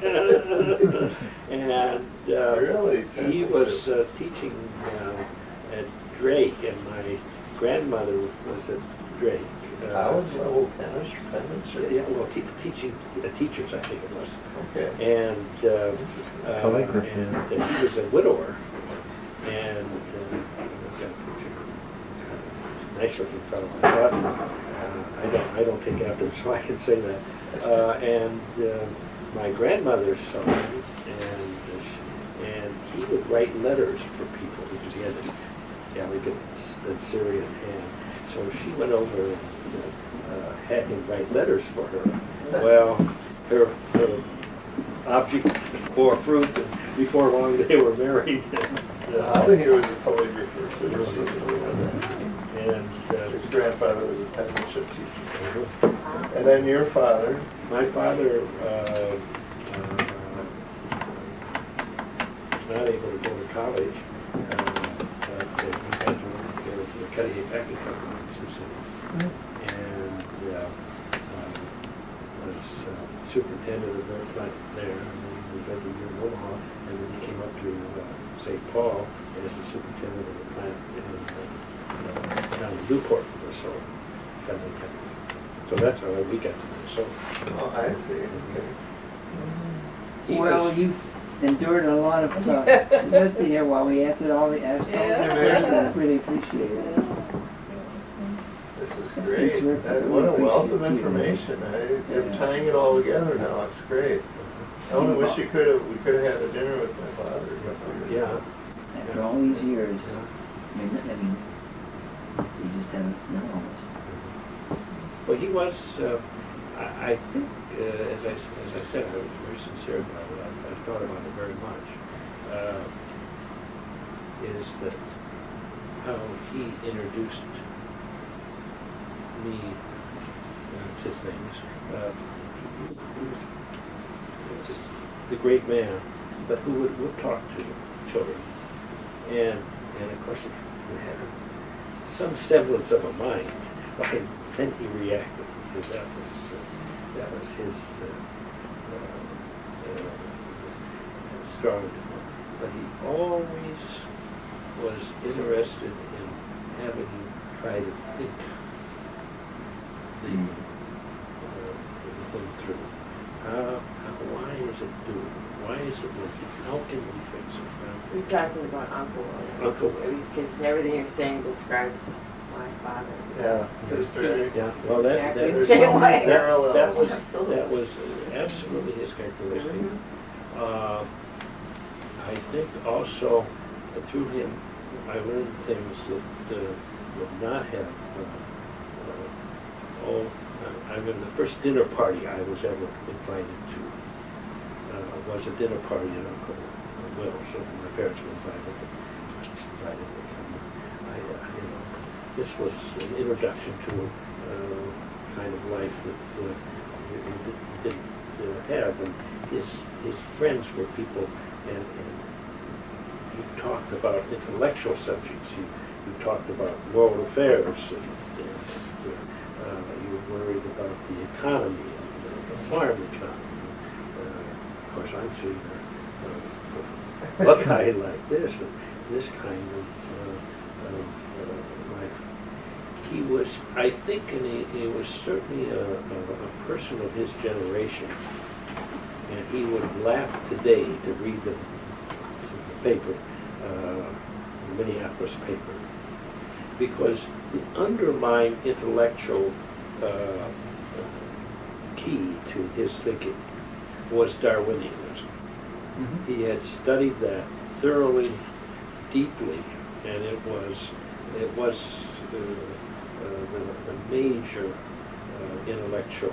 our father too. That's interesting. Did he agree with it? And Oh, absolutely, Okay. absolutely. He must have imparted some of that to Dad at an early age. Yeah. That was Dad's big passion, and he wanted to study animal behavior and zoology, and he wanted to go to the rainforest and all that, and then the war kind of came along, and he kind of got shot down the medical track, but he always missed that. And that's what I ended up studying, was getting my bachelor's in animal behavior and zoology. So Dad and I had a lot of that in common, but it's interesting that his grandfather certainly was. Uncle Will would have just who's it at the Kansas legislature, Oh, we were all talking about it. But these were the questions he was asking. My father's talks about the medical board finals. They had the big question that he had to do in the orals. For 2 hours he had to take a theory and discuss it. And he took Darwin's theory and talked about it. The other was the circulatory system of a dog. What did he find? He wanted to... The Darwinianism was very much Yeah, into it. he was terribly interested in Mendelian theories, Yeah. and was very much a liberal of his time. Coming back to your question, by today's standards, probably would not, because he was an adherent to the studies that produced the Jutes family and the cuclets or whatever they were, all those studies that were done in the early part of the century that had to do with the inheritance of good traits and mental ability and in fact moral ability as being an inherited fact. Now that, of course, by today's standards. He believed that, you say? Yes, but that was your liberal, the forward-thinking. That was the edge of the analysis. At the turn of the century. At the turn of the century, and up until. Well, what was before then? I mean, if that was liberal, what was conservative? Oh, conservative Well, is the Racism. At that time, conservatives would be maintain the same. Complete I mean, racism. Darwin's theories were all brand new, so to adopt those theories would be. Wait, I guess maybe I Yeah, understand. this Is that what the you're saying? conservatives say, well, that's irrelevant. Right. And remember, it Well, they wasn't. still do. Yeah, 1924 was the Scopes trial, and that's the kind of thing that caught Uncle Will's attention, and he could. It's one of my dad's favorite movies in here at the Lynn with Yeah. Spencer Tracy. Yeah. Yeah. And Uncle Will couldn't stand up for those obscurantists who said, oh no, you can't study this sort of thing because the Bible answers the question. You don't have to worry about that. And I got Uncle Will said, well, I don't answer that question. I think he influenced my father. I know that my father needed a little constant. He never had it. His father died when he was 8. Why, he and Uncle Will would, Oh, his father died when he was. my father died when my father was 8. Yeah, You know. because you said that his wife Nelsina was widowed at 33 or something like that. So, how did he die young? My grandfather had it was labeled an abscess of the brain. I think it was cancer. And Uncle Will, of course, was saying, I couldn't do anything. I couldn't do anything. I couldn't do anything. Was he there working on it? Oh, yes, yeah. It came down when my grandfather was in the National Guard, and it was while he was in some sort of guard camp or something that the first notice of it when he came back. And Uncle Will tried whatever he could, but in those days he couldn't do it. And he always said, oh, I tried. Another thing Uncle Will did, my Aunt Wilhelmina had tooth. Had a little something the matter with her bowel when she was born. And Uncle Will operated on her when she was 8 On the bowels? Oh, that's some doubt. Back Yeah. then, they were not operating. Yeah, he says that I'm making history here, you know. He operated. On his knees. Yeah, on his knees. Uh-huh. Oh, well, you wouldn't let anybody else take you. Well, of course, I could. So, but that, I think, was characteristic of him. He was adventurous. He was adventurous. Oh, yes, he was an adventurer. That was my question. He was an adventurer in his profession. He was an adventurer in his development of the medical profession, schools, and so on. He was an adventurer in life. He wanted to see things, travel, and experience. And goodness knows he was an adventurer in the mind. Of what? An adventurer in the mind. Oh. Yeah. He had a marvelous. He could get him talking, you know. Yeah. Well, I think it's gone down the line. My father did it, and their father did it. Did what? Talk. Talk? Investigate. Talk to Let people me about ask you things. one question. Is there anybody in the family that you know of that has a tic Oh, Dad. That one? Dad. Our dad had a little bit. Dad did. That is an inherited characteristic in our family. Well, you know, I don't know I have it, but when I see movies of myself, I see myself doing it recently. You probably do I don't too. do this way, I kind of do it when I'm drumming or But You have plenty concentrating. of chicks, but Yeah, not that one. Yeah, no, But it's it's with the just, tongue. Yeah, I do that. Have you guys noticed it? Mom had that, remember? No. She had that. Good. Maybe I just do it when I I, you know who did, Aunt Rosetta, all the time. Uncle Will too, he always, He did.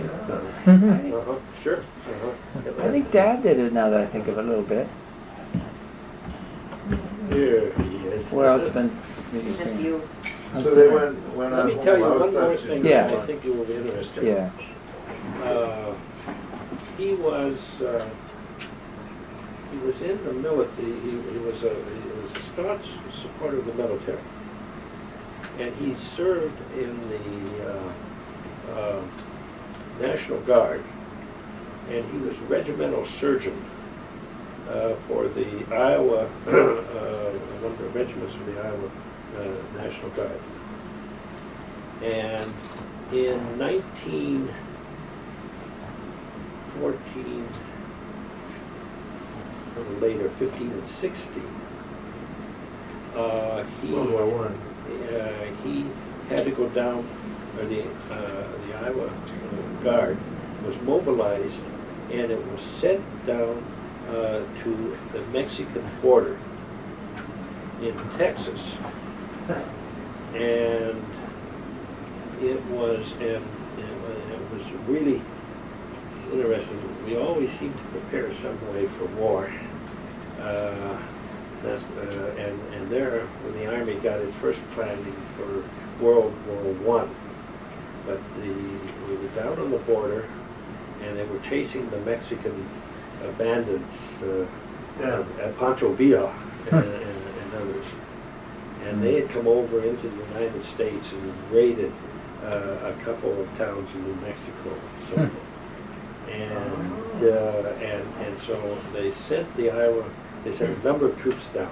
The commander of the force was General Pershing, known as Blackjack Pershing, because he once commanded the regiment of black troops, so he was called Blackjack Pershing. I didn't know that's what you called it. And Blackjack Pershing conducted that campaign, and 2 years later, less than 2 years later, when we declared war on Germany and the AEF, the American Expeditionary Force, was going to be sent to Europe, Blackjack Pershing was the main commander, and he was the great commanding general and the first and the only general, the only man who has the rank of general of the armies, not army, But back to Uncle Will. Uncle Will went down on the border as part of that, and he was the surgeon, regimental surgeon. With the Pershing? With Pershing on the Mexican border. And that was... The Zimmerman note was right around there too. Right. The deal was intercepted between Germany and Mexico Yes. to divide up Yes. the United States when Exactly they won right. war. Exactly right. So, interesting. So he'd be in his 30s then, I guess? Oh, no, let's see, he was born in 60, he would be 37, and in 1915, he was 52. Wow. I think it was about the time that the marriage was dissolved. Yeah. Was he involved in the Spanish-American War in I don't 1898? think so. I don't know.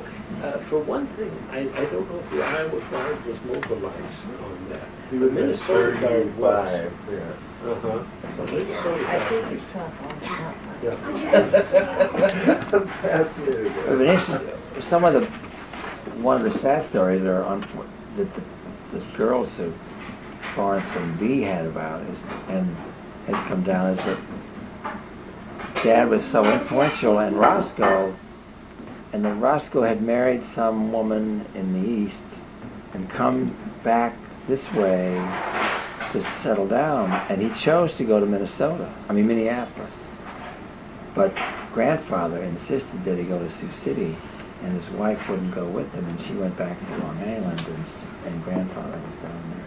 And so a lot of people feel, it was in the family, came down that grandfather was so harsh on Roscoe that he didn't become the doctor that he should have or might have come if grandfather had just been a little bit less of a despot with him. I can't speak to that at all. Yeah. I don't know. I'd heard about Roscoe. That's He's not a Roscoe relative. is one of his, yeah. Really? Yeah. Yeah. But I The don't. second son was his father. Did he have a temper, grandfather? If he did, I never saw it or heard about it, except, and again, I think this was part of the culture of the time. If you were the surgeon, and you were in surgery, and you were operating, you were God, and anybody do anything, you could let go with any language and anything you said. You mean the head? The boss. chief of surgery. Yeah. And he was an awesome man in his early days. I think that's maybe Did you ever see him handle perplexity of any kind? It could be something simple or something grand and no. complicated. I wasn't interested. Yeah. He died when he was 15, so, and I was never involved in his,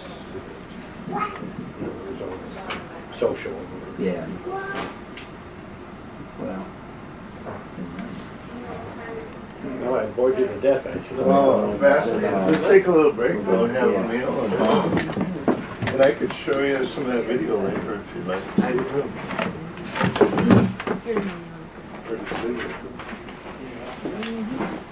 Right. Stop in the restroom at the here.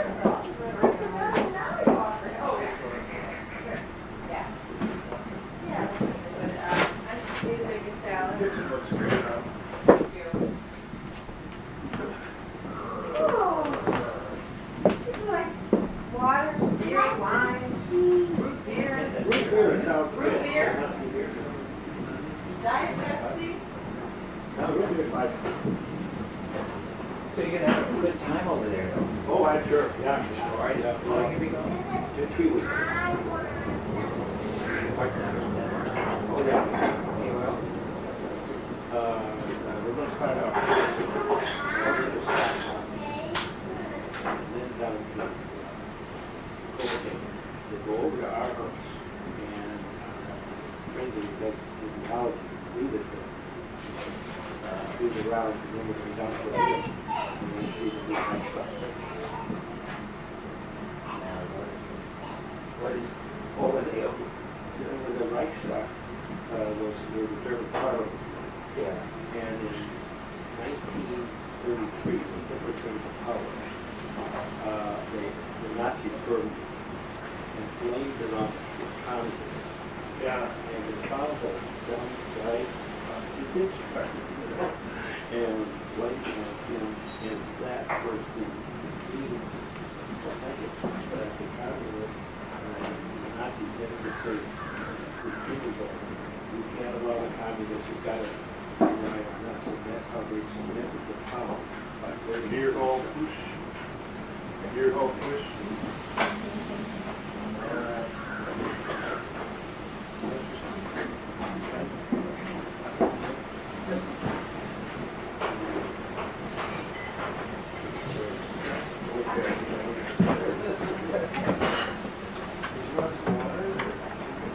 Have you ever done this before? No. But who would be willing to listen?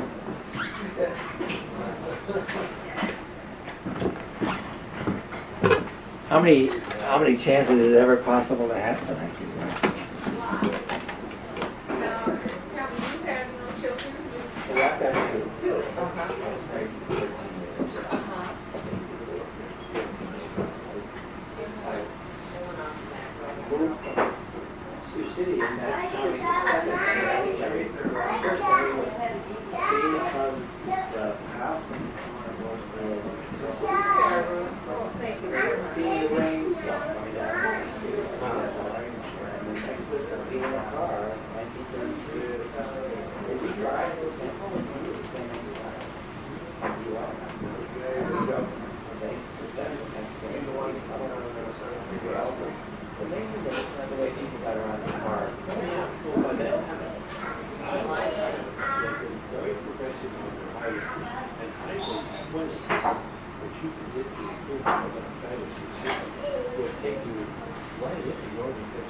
No, that's Gene. You just hired him out. Yeah, Great. We have one, and, but it's just a small one. And I That really is like it. fantastic. I do too. You've had that your whole life? No, maybe. Lucille Supper.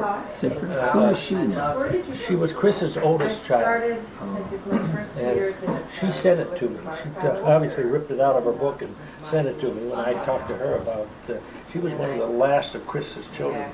And I got a letter from her. And, When did she go? You see, here, I my think fingers, probably this is 18 years Dad, ago. and this is, Because you Pete was still talking taking? about it. I want to point out who's left. Yeah, this is just my guesswork on it. I couldn't figure it out, but at least we'll fill in some. Jepson's there. Yeah. Well, I'll tell you, the reason why Peter Jepson, whoever Peter Jepson was, the whooping cough. And I caught the whooping cough. And I had it terribly. I really had, my mother had no warm thoughts about Peter Jepson. Let me just do my fingers on his area. So he would be your age, too. Bill Jepson, our dad. Yeah, This is Gene Jepson. yeah, and boy, This is Ray Reister. you couldn't say anything nice talking about him to my mother because she had to put up with my stuff. And this guy He here? said she had some other. I don't know any of the others. Operation. Well, I might, but I haven't looked this over yet. Right, remember. Oh, now here's a question mark Warner and Roscoe.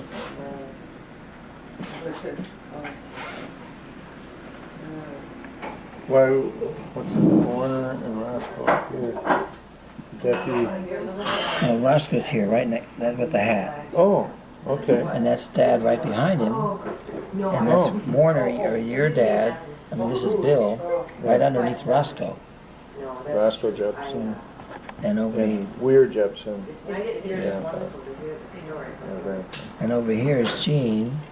Because I know them on Oh, I wonder what Mother is. I wonder if she's in there. Why wouldn't she be there if Bill is Gina? So I gotta look for Mom now. Oh, there's Toots.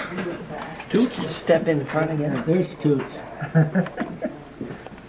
There's gotta be some more Jepsons here. Which one is Toots?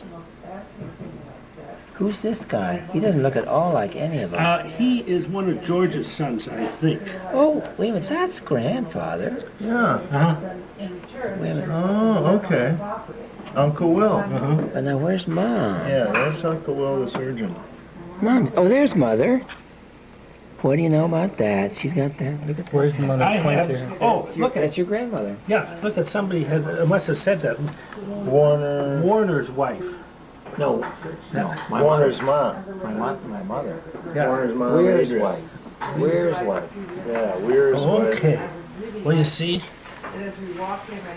Oh, you have a weir there, but you meant to put the question mark after. Because I was weir. only, I'd only be one there. If you're one, I'm one. Yeah, okay. Well, who is this then? Was this Roscoe's wife?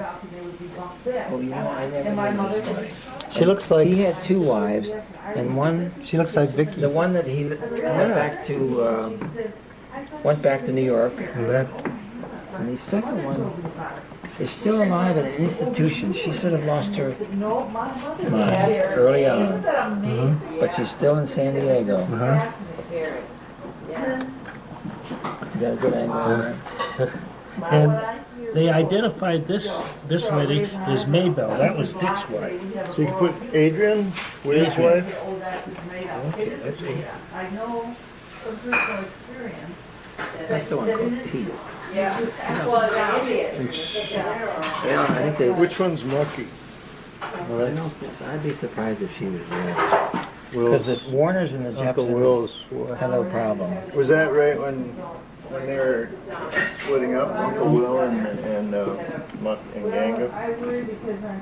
It was not a friendly In 1931. Is that why his wife's not there? Who? Oh, yes, they were divorced at 15 or 16. Oh, excuse me, okay. Who's this gal So he was who's with kind of Mary then? hiding behind I'm somebody talking else? Uncle Will, great-grandfather. But whose wife you know? I was just wondering why Who is this? his wife was This there. gal It was behind. The second wife. The second wife. Somebody She and said this is Earl West, that's Gladys West, that's George's, and I have a question mark. I don't know who that is. Okay. And this is, okay, here is Aunt Mary. That was, Oh, okay, Uh-huh. that's what I was wondering. yeah, So that's the nurse? yeah, I guess. That's William Jepson's wife, second wife. yeah, uh-huh, We married. for This 20 one here. years. yes, uh-huh. Okay. And that's my Aunt Coots. That's Wilhelmina. And this is Uncle John. I have that? I should, now that I see it, I can see that's Uncle John. And I don't know, but that's probably, maybe Aunt Ted, John's widow. Uh-huh. And it's actually, you know, No, that's Aunt Rosina. George's That's wife. that's the Hellion? Right here. No. Rosita. Rosetta. Rosina and Is she Rosetta. redder than- There is, Rosetta is not here. But I got one who I think will, just a second. Do you remember this farm at all? Did you ever go back to this farm? I haven't been back in years, I know exactly where it is. No, I mean, I would know, and that is. what was it? Was it a bigger house on it, or? Well, it was over on the Sioux River, just north of Stone Park in Sioux City. And it was down in the river valley, and he had a house there. It was a cottage, for summer, and he got there for the summer. I'm getting better, and I've got a paper after taking that out. There, That's right, my grandfather. see, that was down in Iowa City. How old do you think he's there? Oh, this would have been, let's see, he was 37 in turn of the century. He's probably his late 40s there. On the video, there's about 10 or more pictures throughout his life. Uh-huh. Well, for Different me, ages, from young to. I work. I'm gonna take it on the I do board. for a living all day long, And there she is. Who is But if she? you don't think we all look a little like her, Oh, that's his mother. Wilhelmina? that's Wilhelmina. fun stuff, which I'm sure would be really fun. Grandma Stoker? Sticker. Stecker, excuse me. Married to Niles Jepson first, and then when he died, married, is it John Stoker? John Sticker. John Stecker. This is in one of our Christmas cards Uncle Will sent us.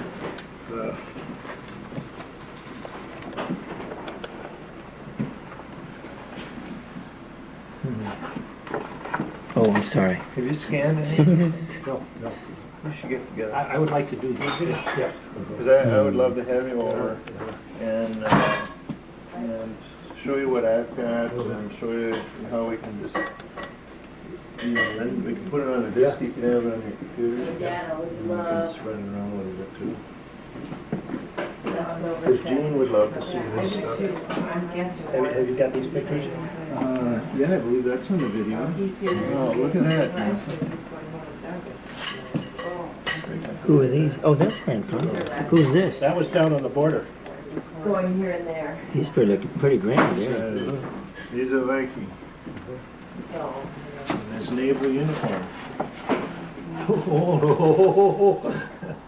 No, he was in the National Guard. Oh, he's in the those are National Guard? Yeah. So he never was really in the, he was in the Navy. Now, Now, what is it? Oh, is that Grandma Stecker? yeah, that's Grandma Stecker. Well, I'm a lawyer, but I don't. Oh, and she was blind there? Yeah, She was, how long was she blind? 20 years. Here's, at a picnic at Uncle Wells' farm, Grandma had glaucoma and was blind for 20 years. Glaucoma. Oh, wait. Wait belonged to her. I don't suppose they had the marijuana treatment back then. Well, I'm pretty well retired. I'm still in school. Now that's a heck of a picture. Are you in that too? Or? No, that's long before my time. Really is such. Oh. Who's this tall guy? Because I've seen him in other pictures. I see. That's Uncle Chris. That's Chris. Bill. What year is Yep. this one he's looking at that he's taking that right now? Okay, let's see. No, I don't He's in think the so. foreground on this, so is also. Uncle Chris isn't in this picture. Well, is he here too? Is Uncle- that him too? Uncle, no, no. Who's that? That's one of, that may be Archie. Oh. No, But Uncle, Doug, you should say what the date is for the video of this photograph. well, The big photograph was yeah, 1931. these had to be before 1939, 29, because Grandma died in 29. Okay, and the sailor outfit looks like a 20s outfit. Yeah, yeah. So, okay, Uh-huh. so late 20s. This is the best picture to identify the 1, 2, 3, 4, 5, 6, 7, 8. This was Aunt Mina. Oh, and look at the car to kind of date the Uh-huh, picture too. What kind of car is that, Doug? Ford. Could be a Buick. Yeah. 1920. Handsome. Yeah, so that, could you name him right down the line? Yeah, there's Mina, Uncle Will, Uncle John, my grandmother, Uncle George, Uncle Chris, and Rosetta. And Grandma Stecker's in the center. Okay. And this was taken the same day with the rest of the family. And I don't know from there the grandchildren and the great-grandchildren. But look at Rosetta's Demeanor. pose there. Yeah. She was something else again. She's she was definitely prominent. Oh, she was. And she had the same characteristic of always looking at lips. I noticed that, and I said I better not start that because I think there's a. And if you say who did that? Yeah. Oh, I remember who he was. He didn't do it a lot, but he You know, I think who I think does it is Jean. Dad's not here though. Yeah, she does. Neither is Roscoe. But it was noticeable. Now, doesn't Jean lick her lips? I don't remember. I think Do she you? does. Yeah. Those are great. There's none of his children are there. None of. No, that would be in the 20s. Not that I know. I can't Yeah, no, identify. I can't. I don't see. Yeah, I can't. I wouldn't be able to. Well, no, identify. you suppose maybe they're this small? 20s? Really? Yeah, because she's alive, so it would be in the 20s. Yeah. Uh-huh. Well, Dad's not there, neither is Roscoe. Uh-huh. Interesting. I want to go in the... Warner, can I see the one with Dad? Oh, yeah, that's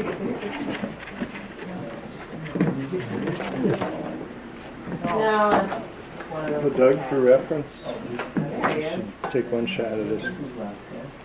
Let me give you some other stuff here.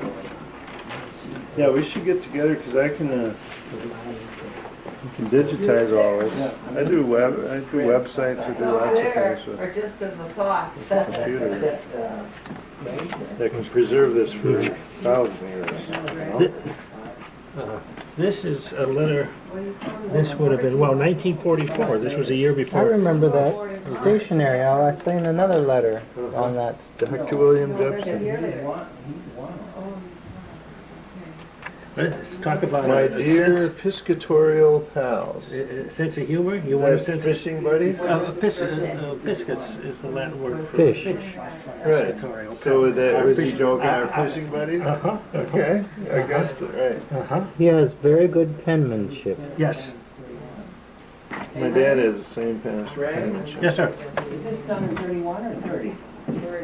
If you're, how old are you? That was, I was born in December, and this was a year, in December 29. This was not the summer of 30, it would have been the summer of 35. Year and a half. To Will As I Chris and Ray. somewhere there was a Peter Jepson there who had the cooking car. And I years called- past. He got back east, and I saw him, and I had a terrible case. I'll tell you, my mother, I think if she ever met the poor lad, his life would have been disastrous. Where's your dad? Mine? 1999. Oh, sure. You look like that Yeah. one. Woman.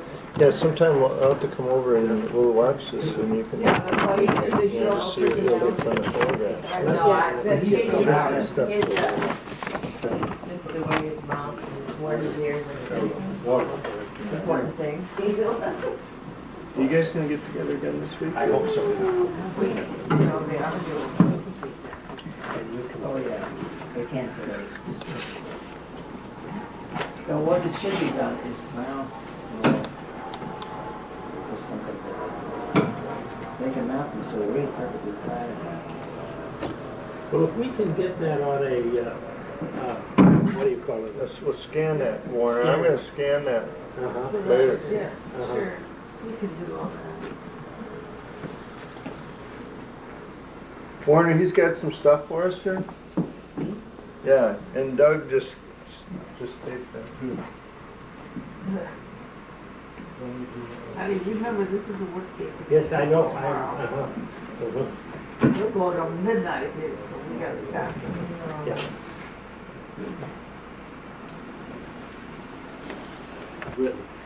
These are essays, or not essays, a collection of facts. Mm-hmm. This one is probably not great, because this is the history of John Stecker. And this is the history of the genealogy of the Hostmark family in London, in Denmark. Uh-huh. And it goes back, and here is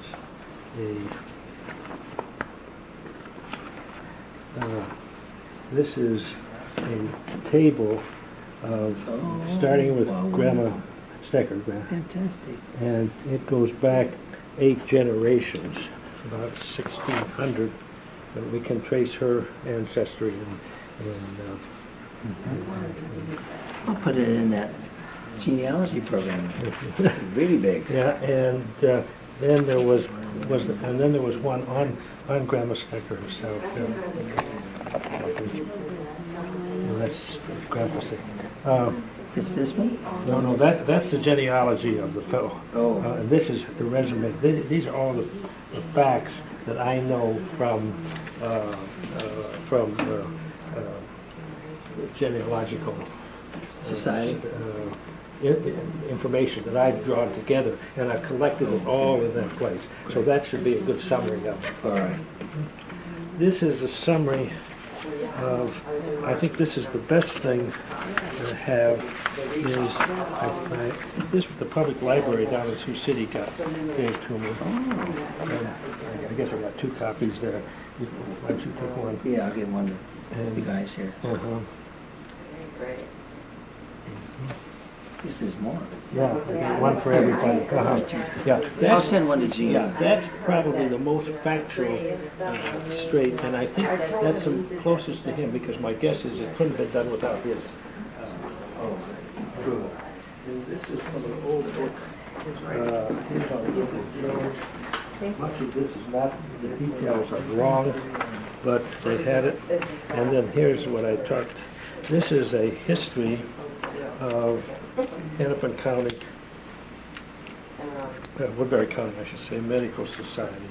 And where it's Uncle Will's, that's written on the side. Okay. So that'll give Who you... wrote that? Uncle Will. No, oh, he wrote his, put his name there? No. Oh, I think that's one of, my guess is that Rosetta typed this. Rosetta? And it's either Rosetta or Mina who typed it and wrote that. Because they did all of its typing. You know, on the Brinkses, they have a genealogy too, going back and including Ganga. And they talked about her going off to teach school on the western side of Iowa, out in the prairie, in a schoolhouse where things were really hard, and did it for 2 or 3 years, and came back. Another couple went down to Iowa, I don't know Iowa, but Los Angeles, for one, then they had to come back. And there's Now one, somebody else got sick, a farmer got sick and died, just like that. People would, they would die so early. Oh, yeah. If you live the 50s, you really do it well. Yeah. And here we are. Yeah. Well, let's try for 80. Turn of the century is 45 was the Great. life expectancy. There are a couple more of those pictures. Yeah, because we've got to get... Well, I got that in pretty good I got detail. that. And then we've got to identify the people, because It's the little ones, I don't need. Yeah, we'll get together again, maybe after you get back. Put them in my... When will we be back? the 26th. I Is that got mine? those. Huh? Yeah. Is that my camera? I didn't do it in this camera. I got those. In my camera? No, on this one.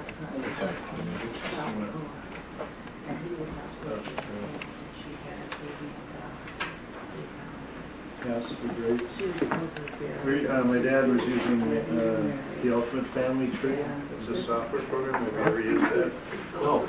Because then they do the whole header. That, and you can put photographs in and all that. Okay, I do not know that at all. Yeah, I know how to do that. And we can plug in all your Okay. information. It'll be nice, organized, Yeah.